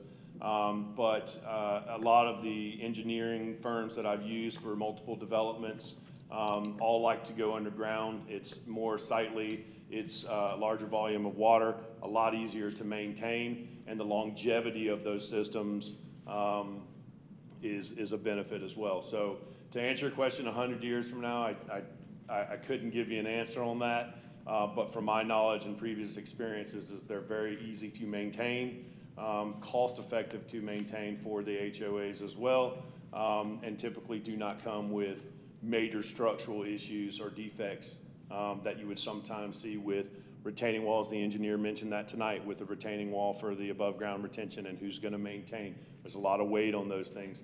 That's typically the number one failure for above-ground retention ponds is the retaining wall itself in some sort of capacity has been undermined. So, These are beautiful homes in your presentation. What's the square footage of the homes going to be, do you think? the smallest square foot would obviously be home site number 2. That home would be about 3,800 to 4,000 square feet. And then the rest of the homes would be anywhere from 4,200 to 4,500 square foot. All 8 homes are proposed with basements. So the max capacity would be about 6,000 to 6,200 square feet. What do you estimate that the price range of those homes are going to be at? We'll be north of $2 million. Very good. Yes, sir. Councilmember Palermo. So I'd say actually my questions were answered. Because yeah, big picture, as I mentioned, there's some aspects support, some that I don't, but I do feel that if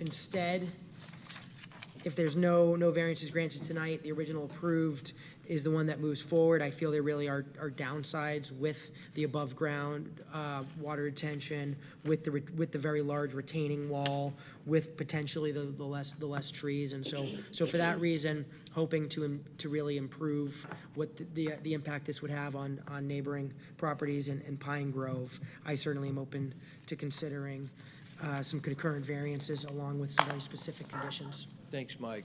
Council, any other thoughts, comments, or questions for the applicant? Councilmember Morthland, since you are now the new stormwater liaison. That's fine, yeah. Okay, you used a term earlier, shoreline tree. Is there a specific type of tree that falls under, or is that just kind of a catch-all term as shore? It was just a term I used to, within close proximity to the bank or the edge of the. So trees along the shore, correct? Correct. Yeah. Typically, there's certain trees that thrive. Their root system can get low groundwater, which is typically what you would have. Birch trees are a good one. They're not year-round. They're not deciduous trees. However, their root system will help them grow 3, 4, 5 times faster than most other trees. And so there are typical trees that do better along, ponds or streams and stuff like that as far as their growth, their maximum size and potential they could get to. That's really where I was going on this is, just in my opinion, and I could totally be wrong, but when you have the evergreen tree, those seem to be the ones that come down in high winds, tornadoes, bad storms, and if we're putting these along the shore, the first thing that's going to do is rip the bank up when they come down. So I was more so looking for something that was going to go deeper, and I'm glad to hear that you're already on that same path. Yeah, like I had mentioned beforehand, is typically that's where I kind of consult with an arborist who has a lot more knowledge in that field than I do. before planting something, like I said, is I'm looking at 30, 40 years from now, not just something, again, that checks the box that we put a tree there. Something that can hold a rope swing. I'm sorry? Hold a rope swing. Yeah, exactly. There you go. Thanks, Will. Anything else, sir? Very good. Council, any other thoughts, comments, or questions for the applicant? All right, Ken, don't go too far, because now I'm going to invite Roswell residents to come address any thoughts, comments, or questions on this potential matter. Yes, sir. Welcome. Oh, no, you got beat to the punch, Jason. Sorry. Second, this gentleman beat you. My bad, brother. Welcome, sir. Please share with us your name and are you a Roswell resident? I'm not. So I'm the attorney that Mr. Warlick referenced a few times. So please, share us your practice and Sure. where My your name's practice locates. George Green. I'm an attorney with Weinberg, Wheeler, Hudgens, Gunn and Dial in Atlanta. I'm also a Milton resident, so I'm counsel for Andrea Piana. So Mr. Piana, actually I was hoping that was still up there. He's the owner of 365 and 375 Pine Grove Road. It's 10 acres immediately east of the development and across the pond. So when I came to the January 17th meeting, I trust you've all probably listened maybe to some portions of that recording. I'm not going to elaborate all of my points I had that night. I don't think I'm going to have that time. I feel like I'm at the Court of Appeals right now, looking at that clock. So we were objecting that night to the rezoning. We were objecting to the variances. We had a very productive meeting on Friday with Ken and my client of the property. We were all three there. Got a lot of questions answered. I think Ken's going to do a really good job. The reality is that I said on that night, and that I'll say here, is that we know that something is going forward on this property. It's really just a matter of how many homes. And I think the overarching question is how many homes is too many homes. So we do still have the same objections, perhaps with a few concessions from my client. I think there were really, two or three main reasons why the Planning Commission recommended denial. I think as far as the rezoning goes, RS-18, everywhere around it is RS-18, we know that. I think that land is economically viable. Obviously, he can build, $5, $2 million homes on the property as it is, and there's not an economic reason why it has to be rezoned. So I think all of that makes sense. One of the members of the Planning Commission that was sitting, about where you are, Mr. Palermo, offered the idea to Mr. Warlick, well, can you take this retention pond and put it underground in something of a less elaborate system than what he's proposing? And I don't think we had the answer to that night. Ken and I talked about that on Friday. I think what he has said is he would just have to go back and work the numbers.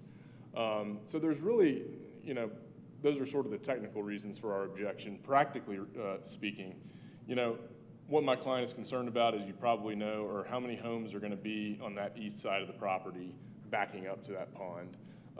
The pictures and the renderings look really nice.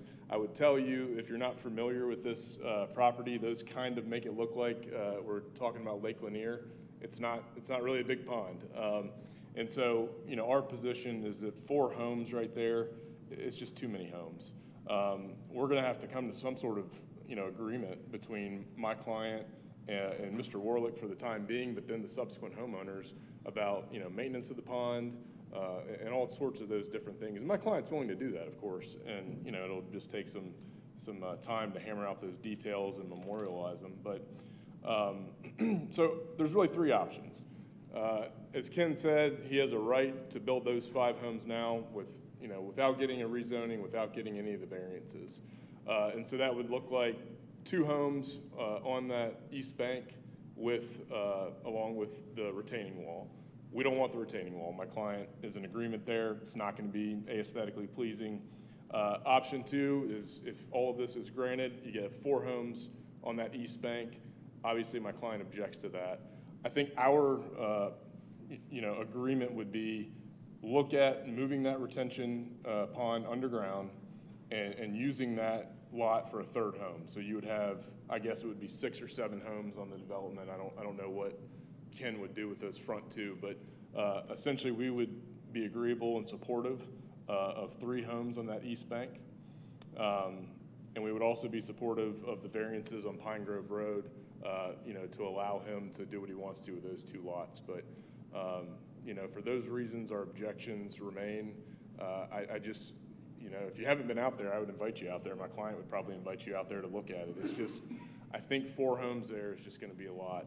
It's going to be, on top of each other. It's another, home and family that you're going to have to, reach some sort of agreement with. As you can see, my client owns about 50% of that pond, and you're going to have, a handful of other people, owning some portion of it. So, thank you for your time. If you have any questions for me, I'm happy to answer them, but we are continuing to object to the request at this time. Well, you made it underneath the red, in the probate court here, you made it underneath the red timers. I was watching it. You did good. Yeah, Councilmember Hills. Thank you for that.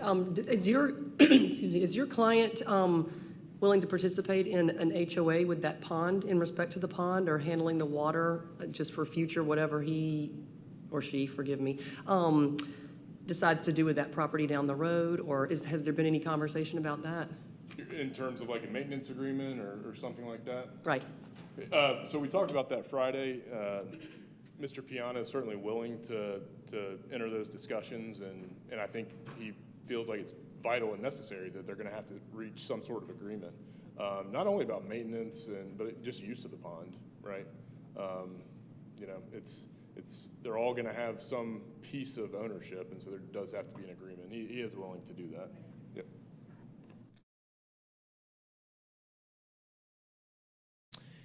Council, any other thoughts, questions, or comments from our friend from Milton? Okay, very good. Thank you, sir. Appreciate your time. Thank you. Mr. Yao, welcome. I'll introduce you as well, because I know you're a frequent flyer. Jason Yao, Roswell resident. Thanks for joining us tonight, Jason. Thank you. When you look at the map, you see to the left, there's 455, and then on the other side of 455 is 5010 and 5000. That's where I live, on those 2 lots. You probably shouldn't have told me that, Jason. Oh, I think the city knows where I live at this point. I'm supportive of the site plan. I'm supportive of the concept. I'm the one who spoke at the Planning Commission meeting about having the zoning stay RS 18 with more variances, because my concern about that is that you've got this sea of RS 18, and now we're going to put a gore in the middle of it. And I see that as the camel's nose under the tent, because the next guy is going to come along and go, I want to do RS 12, and I want to do the smaller lots. And I'm not worried about, the fact that he functionally has RS 18 lots. I don't want that to happen. I don't have a problem with variances. I know staff is reluctant to grant variances. Their hands are somewhat tied by statute as to what they can and cannot recommend. So one thing that staff won't relent on, the applicant won't ask for, but would love to have, is a variance on the sidewalks. You're going to have a gated private road with 8 houses, and you've got sidewalks on both sides. That's an unnecessary environmental assault that benefits no one. It's not a public road, it's a private road. It's not going to have a volume of traffic that creates a safety issue. And this is a place where that's an awful lot of sidewalk. I'd rather have more opportunities for the trees to be left alone, and the trees that are going to be planted to grow. He's not going to ask you for that, because he's not going to want to have too much of an ask on the table, but I'm asking for it. And if you ask him, he'll say, oh, I'd love to lose the sidewalks. That's what I'd like to see. That's the only thing I don't like about the site plan, is the gratuitous and unnecessary sidewalks. I'd also like to see the common areas, that there be a restrictive covenant that keeps those as undeveloped parcels. I don't want to have somebody come in at a later date and go, oh, I think I want to build houses here because they're big enough for it. It would be nice, if possible, to make it a conservation easement. It would provide a tax benefit for the applicant. It would be certainly a plus for local residents such as myself to have that there. The 10-foot multi-purpose path in the front, I welcome. There's no ask on staff's part for decel lane. I like that. One of the things that on Transportation Commission that we want to go for on all these corridor improvements is eliminating unnecessary decel lanes and turn lanes because they are traffic calming effects when you don't have them. But I happen to have a decel lane at my properties that I would love to see go away. And when this corridor is redone, the multi-purpose path that continues up should be where the decel lane is, because I don't want the city coming to me and going, oh, we need a right-of-way grab so that we can put the multi-purpose path across your property. Well, you don't need to do that. You got a decel lane. You already took it, use it. Let's see. I guess that's it. The sidewalks, the decel lane, keeping it RS18 with more variances, because nobody looks at a zoning map and have, oh, I'm going to see what the variances are for every property. They just see the headline zoning. So I want to emphasize that, and the common areas to be, some kind of conservation easement. Oh my gosh, and I still have time left. Thank you. Thank you, Jason. Yes, ma'am. Welcome. How are you tonight? I'm great. Please share with us your name and where you live in Roswell. My name is Brooke Dixon. I actually live at 5020 Old Oak Trace, next to Mr. Yowell, and my property does abut this community. I purchased it in 2015. I'm actually a realtor, and I had, on 4 different occasions, contacted the city and was told that this was not subdividable. And then during COVID, apparently it became subdivided. I think that his plan, his homes are beautiful. I think they'll be an asset in many ways. But when he purchased it, it was less than a year ago, and I think it was like March 31st. So, 6 months later, he wants to change it from RS18 to RS12, and I just don't understand why that needs to happen. I do happen to agree with the Planning Commission's recommendation of putting an underground water, whatever, retention. Stormwater retention, yes, ma'am. Yeah, whatever it's called. I think that would be in benefit of the homes that he's building, because the price point, number one, I think would warrant that, to not have an eyesore. So I think either way, I think that would be to his benefit as well. I know it's probably more costly, but the price point of homes, I think, would demand that type of thing.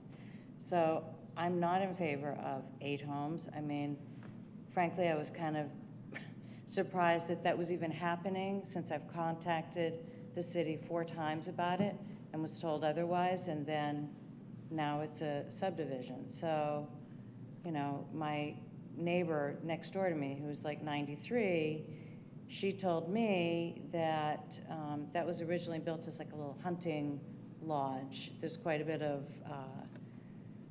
wildlife, et cetera, on there, and 3 of the 5.5 acres is water.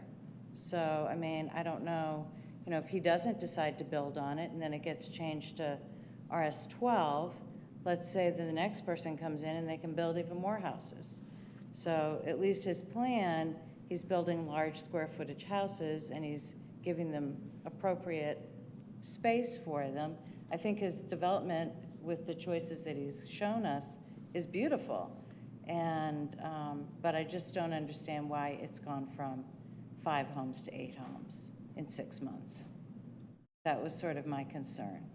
And as far as Mr. Yowell, it was my understanding from the woman next door, that deceleration lane was put in before our neighborhood was even developed. So, I mean, that's been there since before anyone even built any houses, because she's told me the history of it. So, you know, my other concern is where the neighborhood's gonna be gated. Each home, I guess, averages about 6 trips in and out a day. So we're gonna add 18 more trips to a section where one of you just said you jogged it, you know, that dangerous curve there. I mean, that is gonna be a problem, I mean, to get in and out of, especially with a gate, because our neighborhood had talked about gating our neighborhood as well, and we even have the deceleration lane, and I thought that would be a safety issue.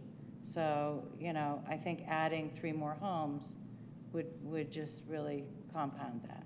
So that's my objection. I mean, I do think his neighborhood is nice, and I think he's gonna do a great job and has his heart in it, but let's just say he doesn't end up doing it, and then, you know, another developer does it.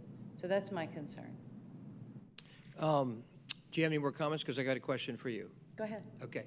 So just to educate me a little bit, sounds like in the past you contacted the city 4 times. Over what period of time was that? Do you remember? 2015, when I purchased the house, because I'm a Realtor, I wanted to Yeah. investigate, because Yeah. I abutted the property. 2015 to what time period? When just, what was the last time? Until we got this notice.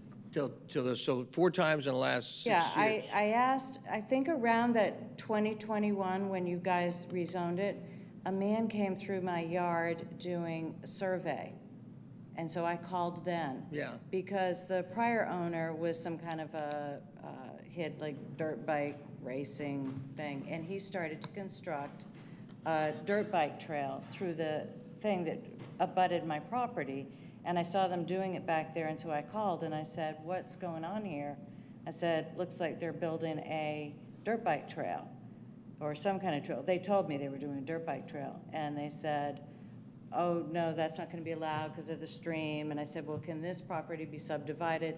Because it was for sale with 4 different agents, and every agent I called said, no, it could not be subdividable, and it would have been referenced in our multiple listing that you could subdivide this property because it makes it much more valuable. No, I'm with you. Well, I'm just trying to get you to educate me a little bit. So when you contacted our city, how did you I contact? came into the office there 2 times downstairs. The community development office? Uh-huh. So twice, and then the other 2 times? I phoned. Okay, and you called community development? Mm-hmm. And then the response was, hey, it's just not subdividable. Right. I told one of the last times when I talked to them about, you know, this racetrack thing, they said, oh, no, it really couldn't be developed. It's in this wetlands and blah, blah, blah. So when I got this notice, I was kind of shocked, to be honest with you.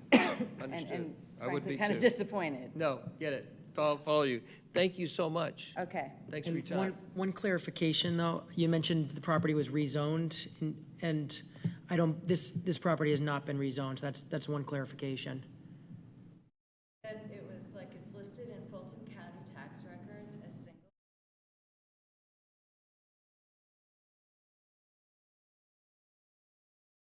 Okay, sure, and so it sounds like they definitely went through the process of subdividing it, but not by changing the zoning that was underlying, which is actually the request tonight, which council may or may not grant. You don't need to notify abutters when you, like, subdivide a property, is what you're saying?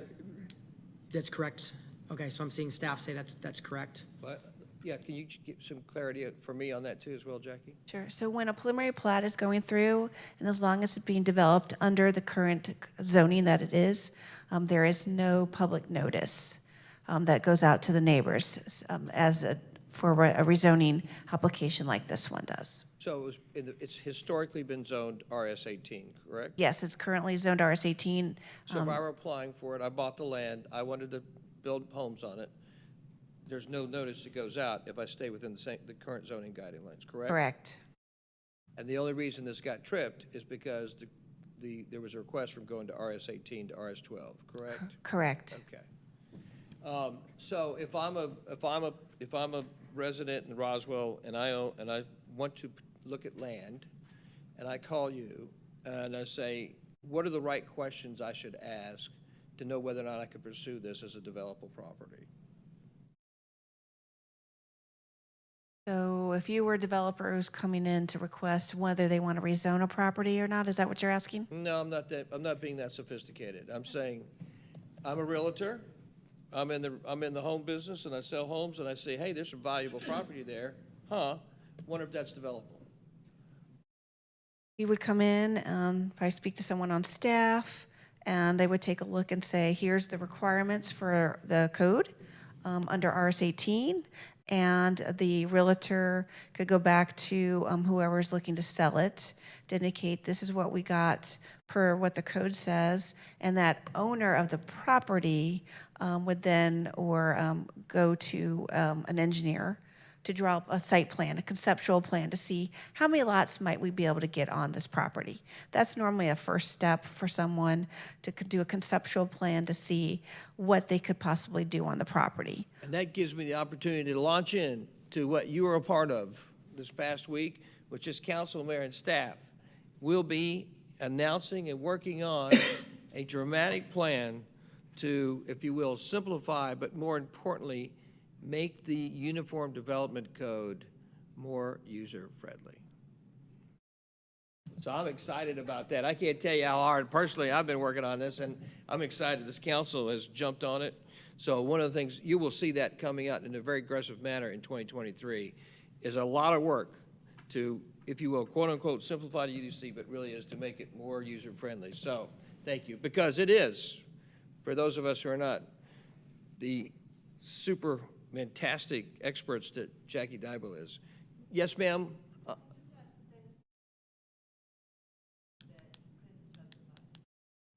That's not, that's, it was he, if, and you kind of heard the way I phrased that question, they didn't tell you they couldn't subdivide it.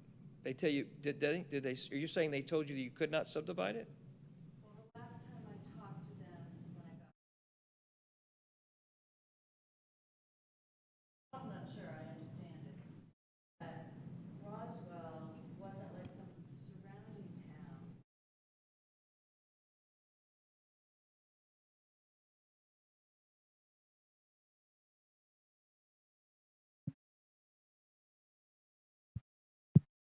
Something like that, they said. Can she speak into the mic, please? Well, actually, I mean, honestly, with all due respect, can we address this? This is my fault, because I just asked some questions of you, because I want to know how the information chain went through the city. This is, with all due respect, would like to move on. Okay. If that's okay. With all due respect, I'd like to move on, because the matter at hand is 385 Pine Grove Road, request to rezone from RS-18 to RS-12. And are there any more comments from Roswell residents on that particular issue? If there are not any more comments from Roswell residents, I'd like to bring it back to council for any additional comments, thoughts, or questions on the matter at hand.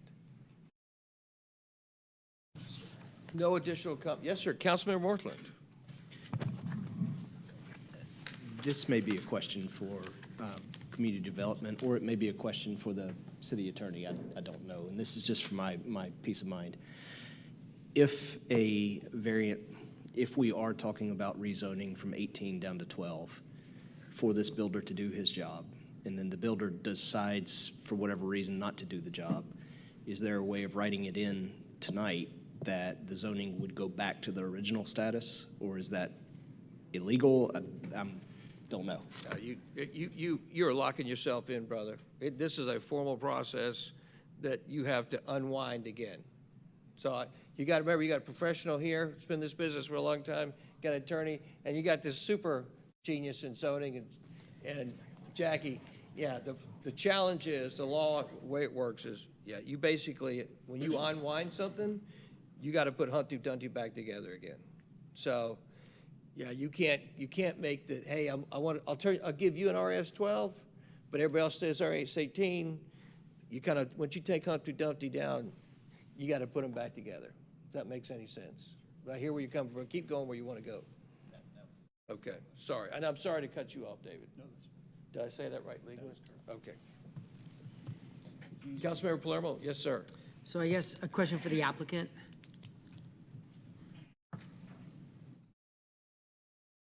It's a question for the applicant. At the same time, it's certainly a question for this council to ponder as well.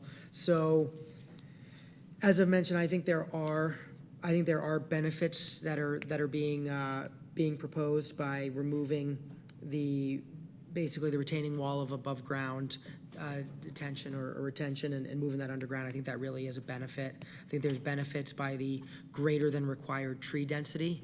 I think is something that's absolutely great. I guess just my concern is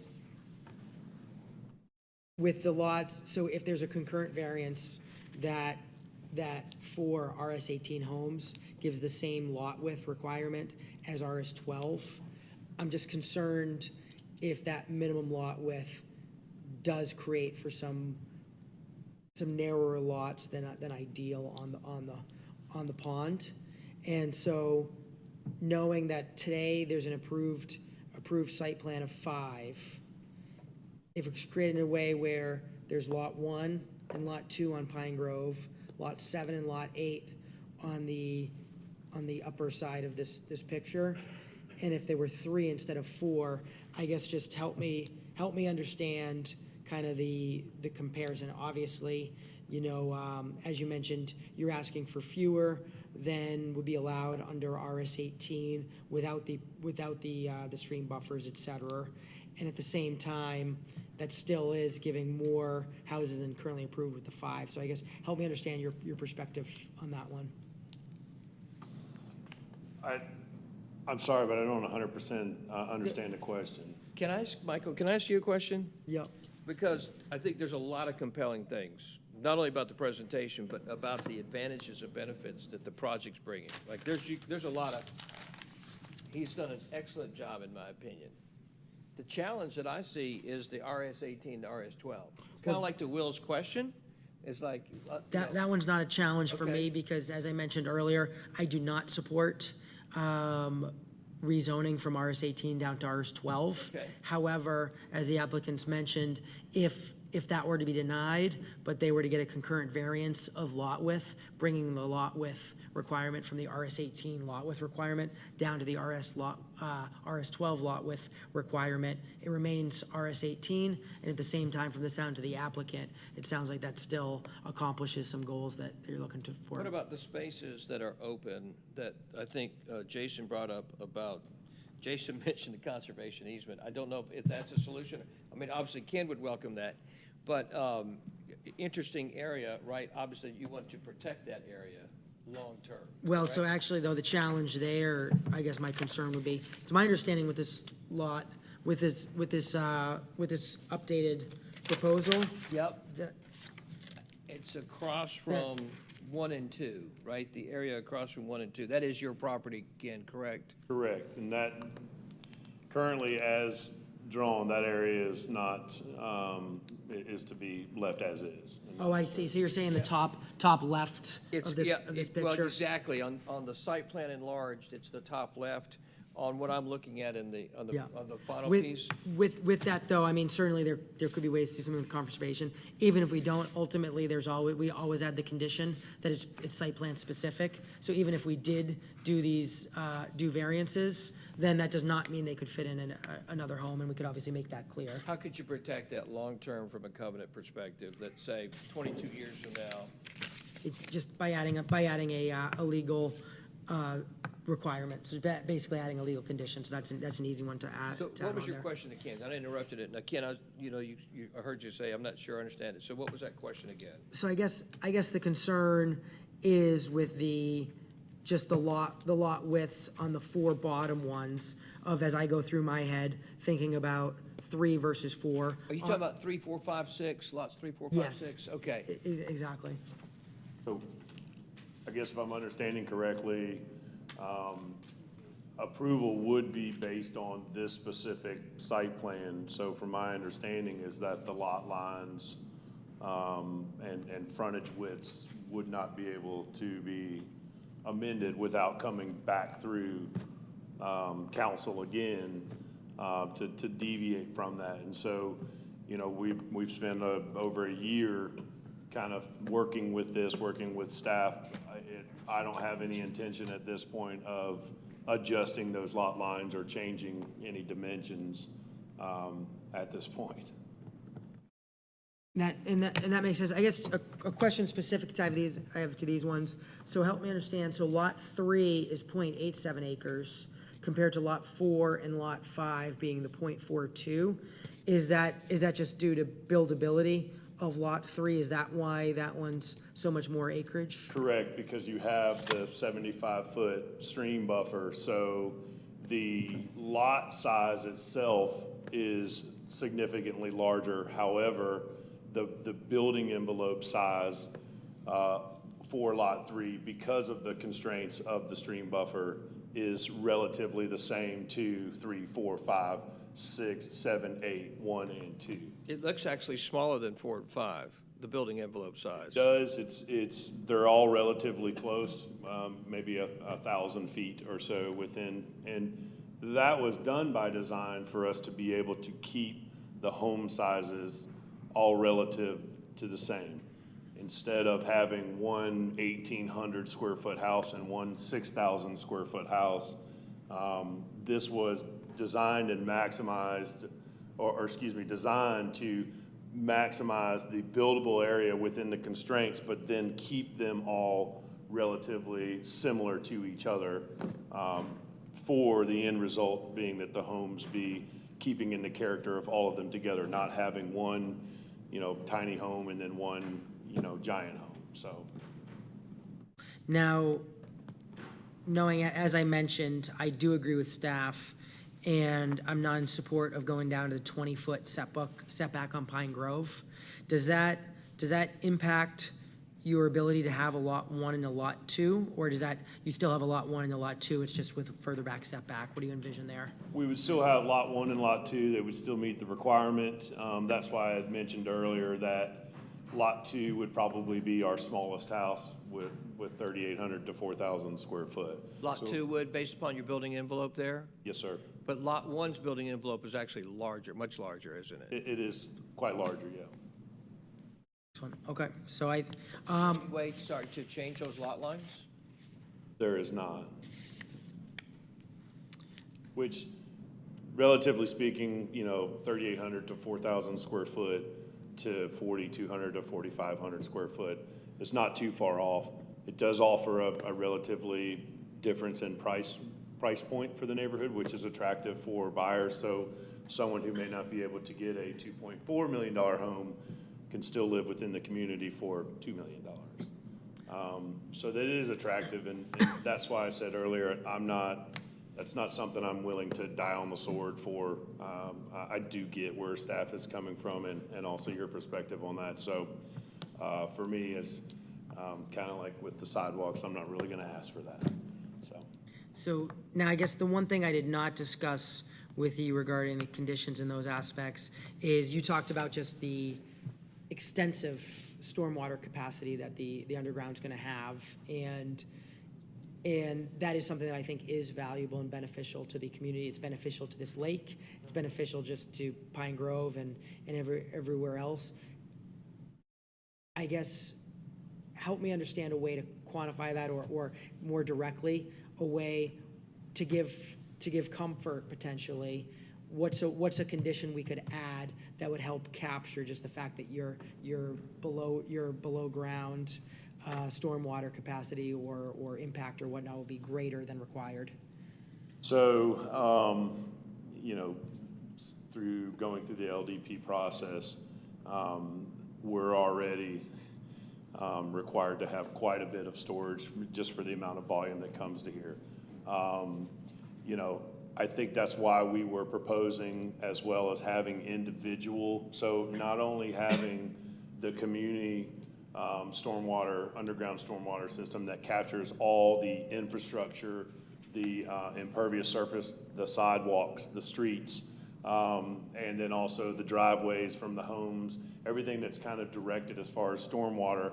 But then we also have the individual flow wells or water quality systems for each individual home that would capture roof water from gutters, collectors, and those as well. So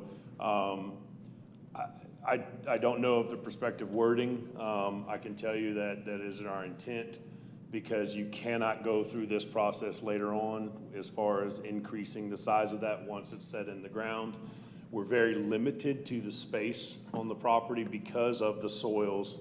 Our groundwater there, because of the 100-year floodplain, because of the state buffers, because of the storm buffers, there is only minimal areas that we can actually put stormwater system on the property. So that's why we have two underground storm systems designed, one towards the front of the neighborhood, and one towards the end of the cul-de-sac, which essentially take up the entire private drive that's in there. So I would say, you know, if that's something you wanted to make a requirement, I would rely on staff to kind of come up with what they think is an appropriate overage as far as requirements for that. We're already planning on doing that because of the swimming pools, which we ultimately think, you know, the end homeowner is going to probably want. But we're also very limited on space. So even if we really wanted to increase the volume, you know, 500 gallons, there's just not enough space on the property to put more impervious surface to actually accommodate the increased volume of that percentage. Something that came up as you mentioned. So it's basically right off the bat from start, you're gonna do the stormwater requirement as if, did I hear, as if every single one of these houses had a swimming pool? Correct. Yes. Would you be comfortable with that being as a condition and an expectation? That, so in other words, you're gonna do that stormwater requirement whether or not any of these houses end up getting a swimming pool? Correct, yeah. Yep. And so you'd be comfortable with that? I'd be fine with that. I think to be a little bit more clear, maybe define the size of the pool. Sure. 10 by 20 or something like that. Because the reality is these aren't Olympic-sized pools, these are more spools. Sure. So I would think 10 foot by 20 foot would probably be the maximum size just to be able to fit on there. And so whatever volume that comes with, again, this is something that I have continued to rely on staff and their expertise and their recommendations. So I'm okay with leaving that to staff to kind of make that judgment within reason. What's the length of the road? I apologize, I can't see it very well here. What's from the entrance to the cul-de-sac? How many linear feet are we talking about? I'm not 100%. I think it's around 800 feet. 800 square feet. And as an accomplished developer, I know with another company, have you ever done impervious pavers versus paving? We have. That is essentially the impervious pavers in this aspect where we're putting the underground storm detention under the road. Yes. Is not necessarily fitting within the idea of the permeable pavers, because everything already flows to those underground chambers already through a systems of pipes, stormwater ducts, and drainage catch basins. The idea of the pervious surface is essentially just to let that stuff go straight down through. This is a more direct and engineered way of capturing multiple positions and locations of that stormwater to channel it to these locations in order to house that stormwater. Just a crazy question, not my business. Obviously, what's the cost differential of putting pavers in versus just traditional paving like this? Well, if we were going to go On 800 linear feet. You know, if it was a requirement, that was mentioned in the Planning Commission too. It's really, it doesn't kind of, the intent of the pavers in this application doesn't necessarily meet the intent, so to speak. But, you know, we have done before where we've done permeable concrete, where essentially the road is constructed of permeable concrete, which just allows the water to go through. That's a poor The problem is that you get into transportation and then fire as far as having a suitable compaction and suitable surface that would accommodate a fire truck in the event that something happens, so you don't get that. A lot of times with the permeable pavers or with the permeable concrete, you don't get that that allowance for fire trucks and delivery trucks. Is there a return on that investment? does it pay off in terms of the value to the community, to the homes? On the pavers? Yes. Not in the road, but we are proposing, we are proposing doing a small section of permeable pavers in each driveway, if not the entire driveway. I believe the city counts for those as 50%. Am I correct? Oh, engineering, okay. So there is a little bit of credit given to the use of permeable pavers as far as water quality is concerned. So we do and then have kind of allocated a 20-foot by 20-foot section in the driveways that we do intend to, if necessary, use impermeable pavers. And that is really to reduce the size of the individual water quality systems for each home based on the limited availability of space that we actually have to put those systems in on each individual lot. But you're looking at it as a stormwater solution, not as an investment in the aesthetics and the potential return on the. It has two purposes. Yeah. Okay, very good. Councilmember Beeson. To echo your point, the goal for this, especially if they're going to be putting that massive investment into that stormwater system, you want it to be impermeable because you want to guide that water as much as you possibly can into that massive tank that they're going to be installing. This is more likely a question for legal, less likely a question for you. You had offered in your original pitch making it part of the HOA responsibility for maintenance of the pond, and I know that came back up a little bit as well of, all right, well, what if the other side doesn't necessarily want to take care of it? I actually live in a very similar situation to this where I own a section of a pond. In my case, though, our HOA is hands-off. It makes it very difficult when you're trying to navigate maintenance of a pond collectively. Is there a legal ability for us to require, and I realize that we can make it part of probably the conditions that it needs to be in your covenants or your bylaws for the establishment of your HOA. My concern is moving forward, HOA president lives in lot number 8, 20 years from now, and they decide I don't like paying double the price of my fees every year when I don't have a swim tennis, and I know it's going into a pond that doesn't impact my life. And so they decide when they go to renew their bylaws, they renew their covenants, let's strip that language. Then we're kind of back at square one. Is there any way to require that language stays in? Yeah, we made sure the language would also be included on the final plat for the whole neighborhood. Got it. So it cannot be modified. Correct. And I would offer to Councilmember Palermo that be among the conditions as well, is that the homeowners association have that in their covenants and bylaws that they do share that responsibility. It's Ken, just to Ken's point, when he brought up in the second part of this, Sarah, when he said we didn't do very good planning 30, 40 years ago. Oh, yeah. That is really the stormwater equation that is going to hit our community and all surrounding communities. And I can tell you, because all these HOAs because they're private, they're owned by the HOAs, they're not owned by the city.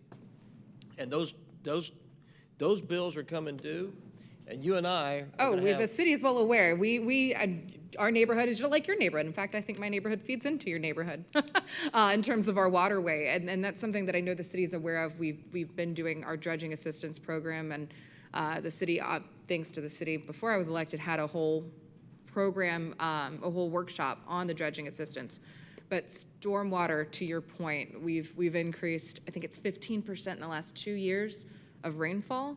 And so stormwater is going to be a massive concern moving forward, especially in the state of Georgia. But I appreciate you planning for that capacity in this neighborhood design and taking the preemptive responsibility to have a much higher capacity than needed at the time of construction because you're anticipating future additions to those individual properties.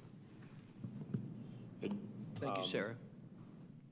Just to answer that question, I'm not an attorney, but I believe the way to have the HOA and maintain those parcels among the pond itself, it would be to create an access agreement, which is essentially 10 foot from the bank of the stream into each individual property, that each one of the homeowners are able to legally, access. But then the language in the HOA would be referring to that specific access agreement, not individual property. So the maintenance would be the first 10 foot of that pond and the responsibility of the HOA to maintain. So. Any other thoughts, comments, or questions from council? Councilmember Palermo, do you have a motion? I do. And so, council, if you feel I'm leaving out any conditions, or obviously if you disagree, then certainly speak up. But ultimately, and this is something I'll definitely want confirmation on wording from legal and staff, as well as confirmation from the applicant as well. So ultimately, I motion to deny rezoning request to RS 12. I motion to deny the setback variance request on lot 1 and 2. I motion to approve the setback variance requests on lots 3, 4, 5, 6, 7, and 8. And I motion for a concurrent variance that reduces the lot width to what feet should that be, Ms. Dybel? To 85 feet on the following conditions, though. So, and I do want to make sure these following conditions are amenable by the applicant. Of course, staff's recommended conditions. In addition to staff's recommended conditions, applicant will build a 10-foot multi-use trail on Pine Grove. It's already a requirement. I'm just making it clear for you. Something that's already a part of the site plan, which is a part of the staff's recommendation. But my next one that I'm adding, so the first one was the 10-foot multi-use trail. Second one is stormwater management will be managed underground. And staff, I'll lean on you for what that proper language should be. But again, that was within the presentation, so no real changes so far.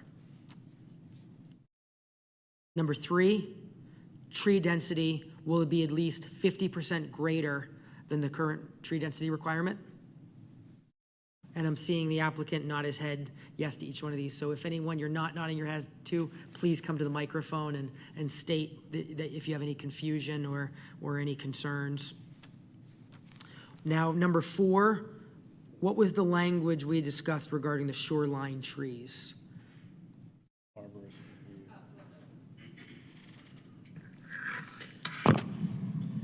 The question was asked, what is an actual shoreline tree as compared to, are we specifically naming a tree? That was the route we were going down. He gave examples of, was it a birch? I lean towards not wanting to necessarily name the specimen of tree or the type of tree. Correct. And instead would just prefer, in fact, actually the applicant, I think, gave an example where he mentioned, I believe, one overstory tree on each, as well as one, I forget what the word was, if you could remind us of that. The point in that was all for deep root trees. That's what it was going after. But yeah, not naming a specific. Yeah. So it would basically be for the shoreline, each lot on the shoreline would have one deep root overstory tree and would also have evergreen trees on it as well. You could say an overstory and then an understory tree. Okay. And then the city arborist will help dictate, what tree specimens are, prominent for that, as well as a certified third-party arborist as well. So Ms. Dybel, I'm thinking each shoreline property would have at least one overstory tree as well as understory trees to be approved by the city arborist. And then number 5, the HOA is to maintain the stormwater facilities. Number 6, the HOA is to maintain the pond and stream maintenance, which will be dictated in both HOA documents as well as the plat.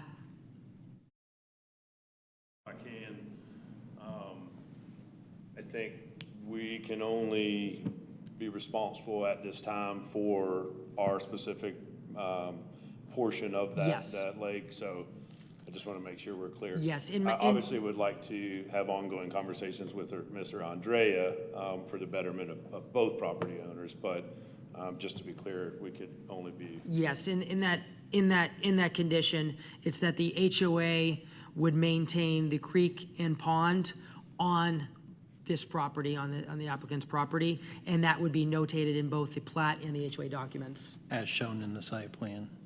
So when I say on this property, as shown in the site plan. And then the final one I have, so council, please let me know if you feel there's anything else that's missing. Stormwater management will meet the requirement, will meet the stormwater requirement as if each lot has a swimming pool, and the applicant suggested a swimming pool of 10 by 20 feet. Is that not heading there? So those are my conditions, and again, I do that because I think it is maintaining the right zoning for the area, and it is removing a large retaining wall that I do feel would have been a detriment, as well as in general, the above-ground stormwater. And frankly, there was no way to require that unless with these conditions, so I think that will improve it, as well as the excess stormwater, as well as the excess tree density are all things that would not be required to exist under the current plan. And so for those reasons, I would support that. And so for the applicant, actually, before I ask the applicant a final question, before I finalize my motion. Just to clarify, on the stormwater, could we somehow have the word maximize? Because that was a reference I believe you made, was you're maximizing the capacity. So how about the stormwater management at a minimum will meet the requirement as if each lot has a swimming pool of 10 by 20? I'm just concerned with the maximize of the subjectivity, unless staff feels that I could do be think objective. there is a numeric value there that's been calculated, and that math can be expressed, and it can be expressed based upon what it was versus the 300-foot artifice, and what the extra capacity is with this potential plan. So that math can be expressed. You can get that math to be expressed, I believe, on the volume. I'm not saying ComDev does, I'm saying Public Works can. Yeah. So then how about stormwater management will be maximized and meeting at least the minimum, and at a minimum, meeting the requirement as if each lot has a swimming pool of 10 by 20 feet.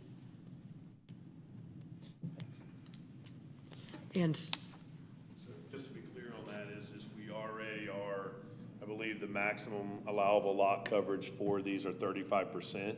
So our stormwater system is based off 35% total impervious coverage. Then the pool is included in that, as on top of that as well. So we won't use all the 35%, but the stormwater criteria are pretty stringent as well. So I'm okay with that wording to say including the pool with the maximum. Yes, ma'am. Councilmember Beeson. Quick question, to make it just more streamlined language, you said 35%, obviously the minimum. Do you have an idea of what that percentage would be if we had that 10 by 20 pool on there? Because then we could just use that percentage. 35%. I want to clarify, under RS18 zoning, it's 30%, not 35. 30%, excuse me. Okay, so the 30% is the requirement, y'all are meeting a 35%? No, If you were we're to- maxing it out at the 30%. So we can't increase above that anyway. However, we're not going to be using, I apologize, so 30%. So the pool and the home and the driveway and everything could not exceed 30% for the RS18 zoning. So our system was designed as every single home meets the maximum percentage. So our goal would be to go under that. Right. But setting a limit as far as not being able to. It's kind of already set. so I'm wondering if it would be more clear and more helpful if instead this motion does not mention swimming pool. Right. It's that the stormwater management will meet the requirements as if each lot meets the 30% maximum. So meaning even if one of your lots only hits 25%, you're still gonna have stormwater as if it was hitting 30%. Correct. And I think that language is clear on our end, because say they don't do a pool and instead, I don't know, someone just wants to pave their backyard and whatever, a patio.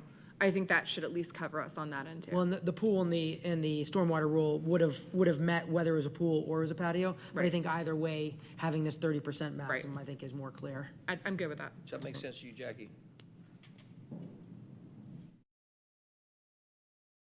Yes, you just need to revise the condition in order to state that, so that we can actually have it down in writing here. Yes. The bad news is you get to restate this whole thing in just a minute. Correct. I know, Peter, you had something you were going to say, sir.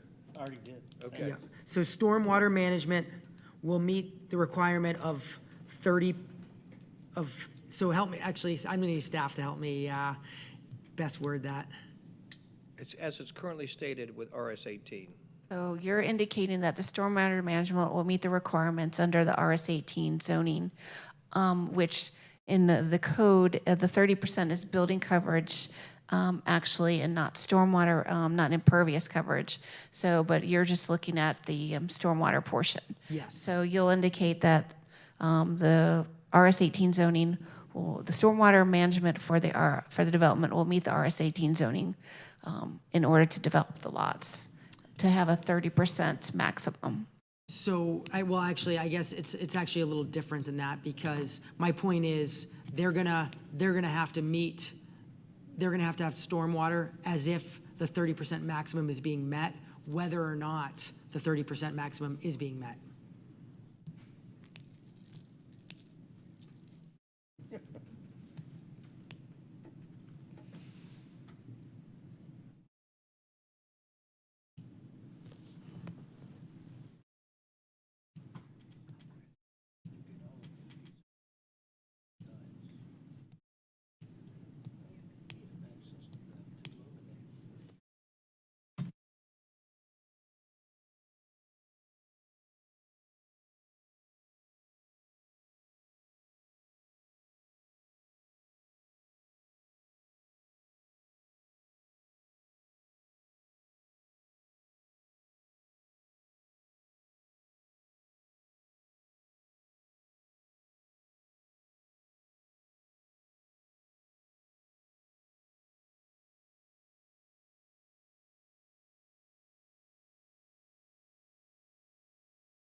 After discussion here, and instead of putting a number to it, we've indicated that it might be best to put in, to state stormwater management will be in excess, just say that, in excess of the requirements in order to meet the development.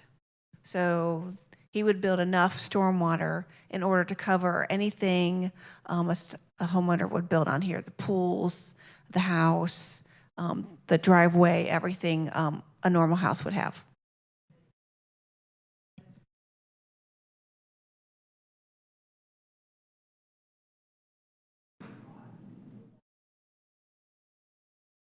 Would that be more clear and more direct than just something along the lines of stormwater would address the 30% maximum lot coverage on every lot? So it's not lot coverage, it's building coverage. There's the difference. Sure. Yeah, I was just gonna step in real quick, Councilmember Palermo. So that 30% maximum only accounts for, the main structure. It doesn't account for A swimming pool. other impervious surfaces. It doesn't account for swimming pools or other amenities on the lot. It only accounts for the principal structure, the principal building. That's all it accounts for. And then I guess just my concern with, because I think this is important, because I think one of the benefits to consider these variances, or some of these variances, is that excess stormwater that the applicant was proactively offering. Right. And I'm just concerned when I hear excess, does that just mean 1% extra?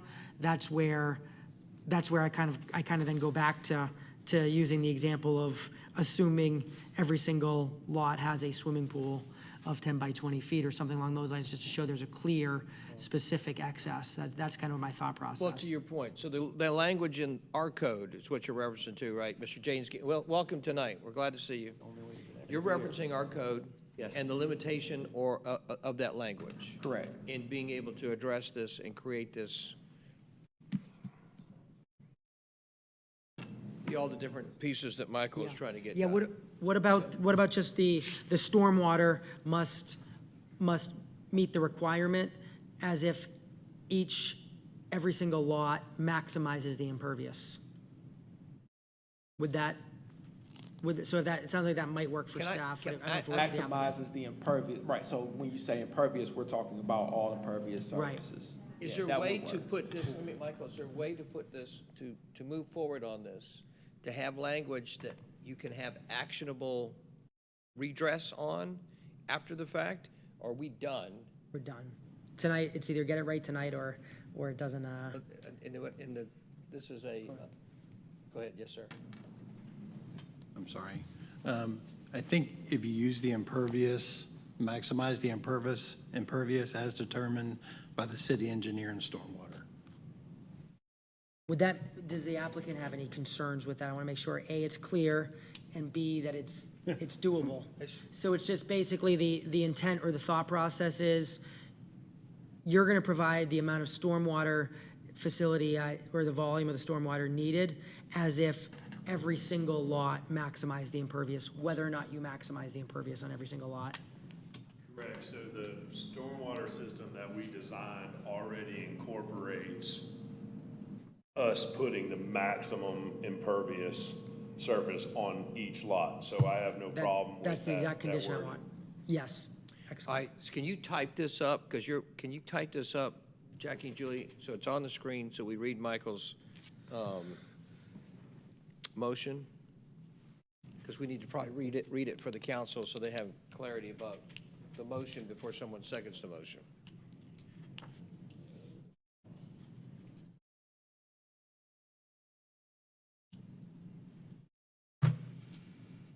Unless, David, you got it all down. You got it all down? Last one's still a little iffy, but for me. Maximization. Yeah. But that was smart, David. As if each lot Maximize its impervious area. Sub-designs for the maximum amount of impervious surface on each lot.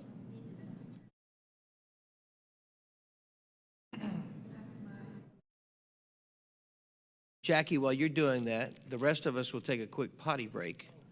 So, sorry, 10 minutes, back. It's 10 o'clock, 10:10.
So the motion for the Pine Grove rezoning is, as indicated on the screen, to deny the rezoning to RS12 and to leave the current RS18 zoning in place. To deny the concurrent variance for the front setback for lots 1 and 2 on Pine Grove Road. To approve the current variance for front setback on internal lots 3 through 8 to 20 feet. And to include a variance to reduce the lot width to 85 feet on all lots, with the following conditions. The staff conditions as indicated in the report. Number 2, the applicant shall develop a 10-foot multi-use trail on Pine Grove Road. Number 3, the stormwater management system shall be underground. Number 4, the tree density shall be at least 50% greater than what is required. Forgot the percentage. Number 5, each lot on the pond shoreline shall have 1 deep-rooted overstory tree and 1 understory tree as approved by the city arborist. Number 6, the HOA shall maintain the stormwater facility. Number 7, the HOA shall maintain the pond and stream located on the property, and that shall be indicated in the HOA documents and on the plat. And number 8, the stormwater shall be designed to accommodate the maximum amount of impervious coverage that is possible to be built on each lot. So yeah, no, just the clarifications, yeah. So if you have the percent on number 4, 50%, and then just variance reduce the minimum lot width to 85 feet, and that covers it all.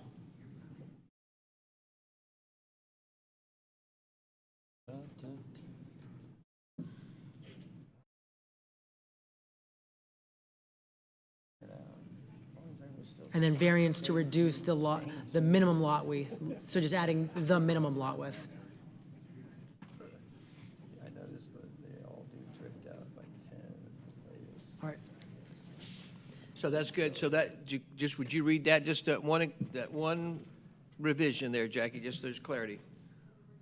Are to a variance to reduce the minimum lot width to 85 feet on all lots. And on condition number 4, it should state the tree density shall be at least 50% greater than what is required. Thank you very much. Okay, so council, there is a motion on the floor by Councilmember Palermo. Is there a second? Seconded by Councilmember Hill. Sorry. And Lee. before there's a vote on this, Mayor, I just want to make sure from the applicant, this is A, all clear, and B, all things that you're amenable to. And I see a nodding, yep, the yes, yep. Do you want some kind of oath and blood before we move on? All right, Ken, thank you. So motion's on the floor by Councilmember Palermo, seconded by Councilmember Hills. All in favor as the motion, as stated by Councilmember Palermo and restated by Jackie Dybel, please raise your hands. Motion passes unanimously. Thank you very much. Congratulations, Ken. All right. Councilmember Palermo, will you read the next community development item? Item number 7, approval of a text amendment to the Unified Development Code, Article 9, use provisions, and Articles 4, 5, and 6 to allow defined uses in industrial light district. This is the second reading. City Attorney, Mr. David Davison, will you read the ordinance, please? Thank you, Mayor. This is an ordinance to amend the Unified Development Code by modifying Article 4, Corridor and Node Districts, Article 5, Downtown Historic Districts, Article 6, Employment Districts, and Article 9, Use Provisions. Now therefore, the Mayor and Council of the City of Roswell, Georgia, pursuant to their authority, do hereby amend Article 4, Section 4.5.2, Use Table, Article 5, Section 5.5.2, Use Table, Article 6, Section 6.5.2, Use Table, and Article 9, Section 9.5.10, Retail Sales of the Unified Development Code, the text of which is incorporated herein by reference, and if approved, this will be the second reading. Thank you, David. Mr. Gaines, would you explain the item, please, sir? Yes, sir. Thank you, Mr. Mayor, and good evening again, Mayor and Council. As City Attorney Davidson stated, this is the second reading for these proposed code amendments, and we'll go through the tables again just to kind of give a brief overview of what we're proposing to change. This has primarily to do with select uses under the commercial and personal service categories, and reclassifying whether there are permitted, conditional, limited, or disallowed uses in commercial districts, and then how those uses now correspond to the light industrial or IL zoning district. So on this first table here, this is in reference to the corridors and nodes districts. You'll see the categories in red, the cleaning establishments, including laundromats and washaterias, tattoo parlors, psychics, fortune tellers under commercial uses or personal service, excuse me, and then the CDB shop, dispensary, and vape shop under the retail or commercial uses. And those are new definitions which we are also proposing to add to this round of text amendments, the definition for those three uses listed under retail there. So further on the table, you'll notice there are several uses that were once limited or once not allowed that are now either conditional or permitted, and then the new uses are actually shown, or excuse me, I'm sorry, the pawn shop and the title loans and check cashing were previously limited uses and are now disallowed in all of the commercial and nodes categories. Moving on, we also included used vehicle leasing and sales and car washes in this, and these were conditional uses that are now entirely disallowed in all of the corridor and nodes districts. Moving along to the downtown districts, again, the select commercial uses or personal service, excuse me, and then the new uses, none of which would be allowed in any of the downtown districts. Moving along to the employment districts, which includes the light industrial category. With the personal services, got the two that would be allowed as permitted uses outright. There was initial discussion of having, of course, the laundromat and dry cleaning and washateria use be added to light industrial as well. And I'll go back real quick to show that that has been left as a permitted use in the commercial heavy category. So that would not be allowed in IL, but would be allowed in commercial heavy or CH. Jumping back to the employment districts, you'll see all those other items that were previously mentioned, including the newly defined term CDB shop, dispensary, and vape shop would have some sort of allowance in, or actually they would be permitted outright in the light industrial district. Pawn shops and check cashing and title loans would go to limited uses. Vehicle leasing and sales would be a conditional use. No longer conditional use in industrial flex, but would be allowed as a conditional use in light industrial. Car wash would no longer be allowed in industrial flex and is currently and will remain as a conditional use in light industrial. As part of this exercise for the second reading, we refined the definition for CDB shop as directed by this body. We made clear to include the exclusion of personal care and garments as items counting towards the percentage breakdown in terms of products, which would help define a CDB shop. Dispensary is as it was in the first read, which is specifically referencing the state statute which allows the sale of medical marijuana. Then the vape shop, it's a pretty lengthy definition, but meets the term, is similar in terms of the language used by many of our peer jurisdictions as researched by a city attorney and his staff. This definition actually goes on to a second page.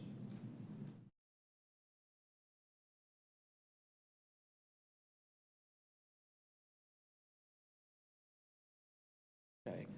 One thing that is not included in these slides here tonight that I wanted to make sure was brought to your attention, that was between the first reading and tonight, there was some desire expressed by some on the council to separate out laundromats or dry cleaners, excuse me, from the definition or the use that includes the cleaning establishments under personal service. So it would take the dry cleaners out of that, the cleaning establishment, if you will, out of that, and create a separate line. I thought we'd already done that. I think it was a mistake that it was included in the original committee. I don't think it was in the original committee, and somehow it got moved from the committee to the last piece. I don't even think dry cleaning was ever supposed to be in there. Okay, so what Jason's indicating is, do you want us to create dry cleaning as a separate line item? Because currently it was removed, you are correct, so it falls under personal service, which is the top line above. Did you want us to make it very clear that dry cleaning would be its own separate line and to follow the personal service use? So under employment, if it's listed in the table, it would say dry cleaning, limited in OR, limited in OP, permitted in IX, and not allowed in IL, to match what's on the table for personal service. That's what we're asking tonight. Well, dry cleaning was never supposed to be part of the conversation. So I don't know how, I may have been, and so as one of the things I can't wait to do when we make this thing user-friendly and simplify it. Perfect example. I'd be interested to know how to answer that question so we can move forward elegantly, knowing that we want dry cleaning as a separate item, and not with the same, I guess, limitations. So if we just leave it as is, it was taken out of the equation, it falls under personal service, so it's already listed then, and we'll just leave it that way. Sounds good to me. Let's talk to people that vote that matter, not me, obviously. Councilmember Palermo, were you saying something? Okay. So, Mr. Gaines, anything else, sir? No, sir, that's all. All right. So, are there questions for Mr. Gaines, council, on this? Councilmember Beeson. I'll keep it very quick. We received a resident email. Resident is actually here this evening if they want to mention that I asked the question last time, or when we did first readers, as to where CBD. CH.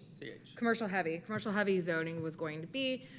It was indicated that it was limited only to Highway 9. The resident pointed out that future uses in the comprehensive 2040 plan show that you can actually have future uses for CH outside of those parameters and along Holcomb Bridge Road, which it is what it is. Can we make sure that when these changes are made, that we can also update the UDC to be reflective of those 2040 comprehensive plan changes? Exactly, I answered. That is something that we can work on and correct. I think the big thing is specifically has to do with the intent statements for each of these zoning categories.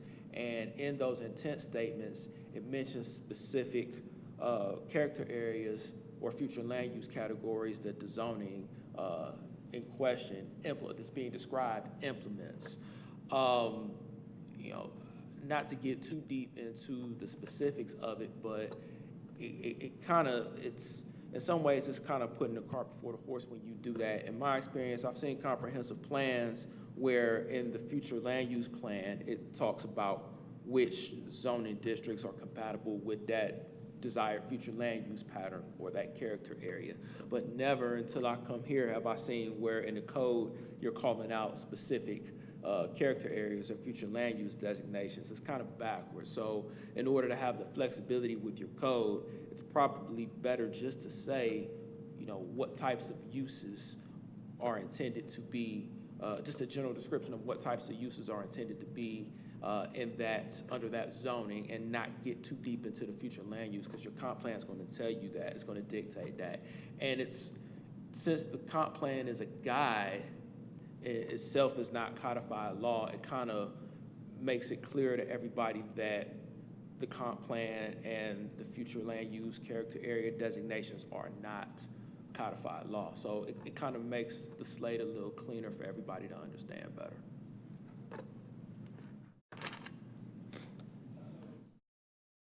Michael, sorry.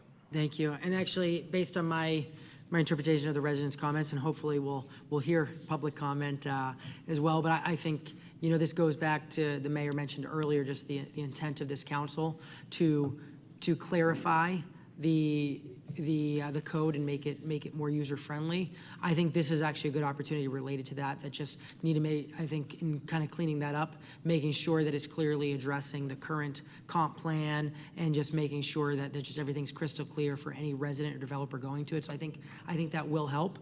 And certainly in clarifying and making it, you know, easier to understand, at the same time not changing any of the important updates we've done to the code. For example, tonight, hopefully this passes, that's an important protection being added. Same with, of course, a lot of them related to development overall. So not changing that, but more of just making it the existing rules easier to understand, easier to find, and certainly tying to the current comp code, I think will be a helpful exercise. Thank you, Mike. Any other comments, questions for Jason, council? All right, Mr. Gaines, thank you, sir. Thank you. At this time, I'd like to invite, I think we got about 168 Roswell residents still in here. Any of you would like to address this matter, please come up at this time. We'd be happy to welcome your comments. Another gentleman that we've been blessed to come see us many times, Mr. Scott Long, lives in Martin's Landing. Scott, welcome. Thanks for Roswell, longtime great Roswell resident. Welcome, For the intro, thanks for all the time y'all spent the last few days together, not doing your regular jobs and helping you know, make the city better. It was I know that was a lot of time that y'all gave. Can this turn on? Do I need to just push something?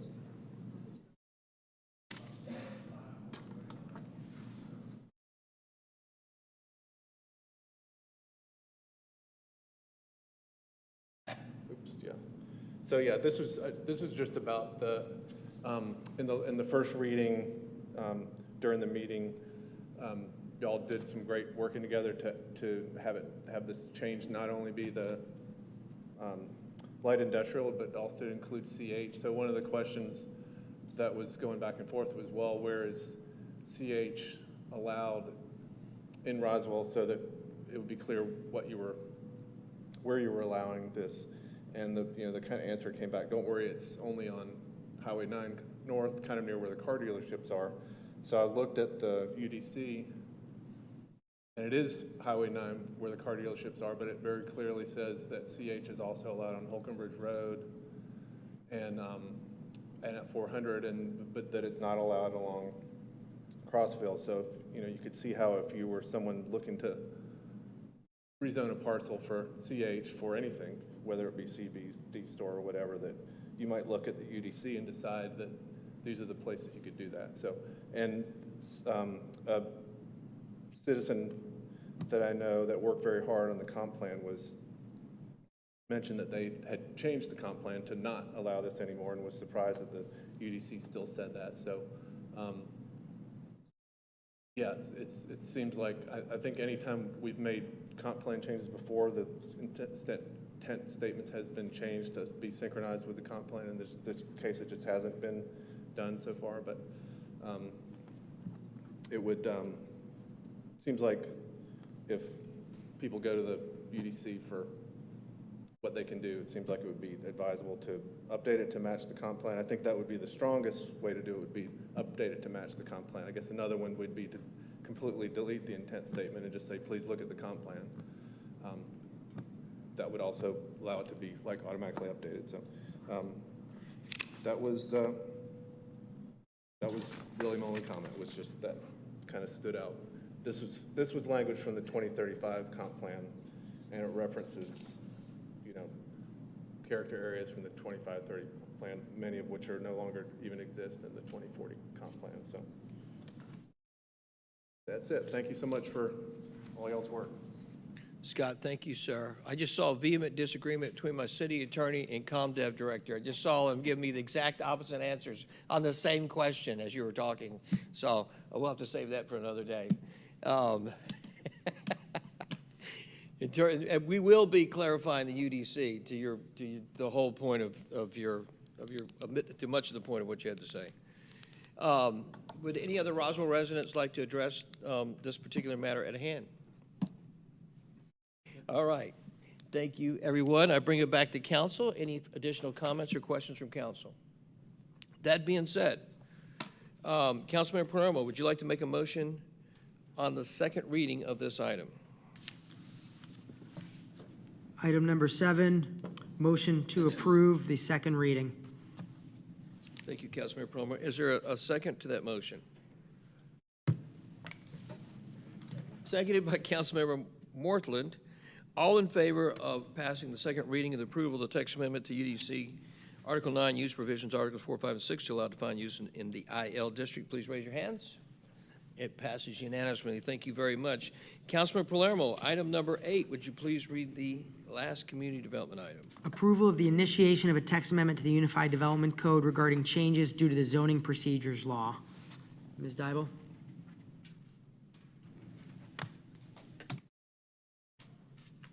Yes, this is the initiation of the text amendment that was brought before you at committee regarding to Article 13, Section 13.3.4, public notice and hearing requirements regarding the state law changes that were made last year. The city attorney's office wrote this up for staff, and we are moving this, once initiated, this will move forward. So what they've added under Section 13.3.4 are the two statements in red, where it states, or as otherwise required by the Georgia Zoning Procedures Act, OCGA 36-66, that's ETSEQ, I don't know what all that means. But they've added that in order for us to meet the zoning law changes that were done by the state. And by doing that, then we refer to the state law. So what this is gonna change is for variances, we will have to advertise instead of 15 days in advance for just variances to the Board of Zoning Appeals and also any concurrent variances that come before council. They'll have to be advertised, posted, and published 30 days in advance of the meeting instead of 15. So that's the big change that that will be done here in this text amendment. So once this is initiated, it'll go to Planning Commission, and then it'll come back to Mayor and Council for a first and second reading. We are required to have this adopted by the end of June of this year in order to comply with state law. Thanks, Jackie. Any comments or questions for Jackie? Council? Being no comments or questions for Jackie from the council, any comments from Roswell residents? With no comments from Roswell residents, come back to the council? Any thoughts, comments, or questions on this matter? Being that there are no thoughts, comments, or questions, Councilmember Palermo, do you have a motion? Item number 8, I motion to approve the initiation of the text amendment to the UDC regarding changes due to zoning procedures law. Thanks, Councilmember Palermo. Do I have a second?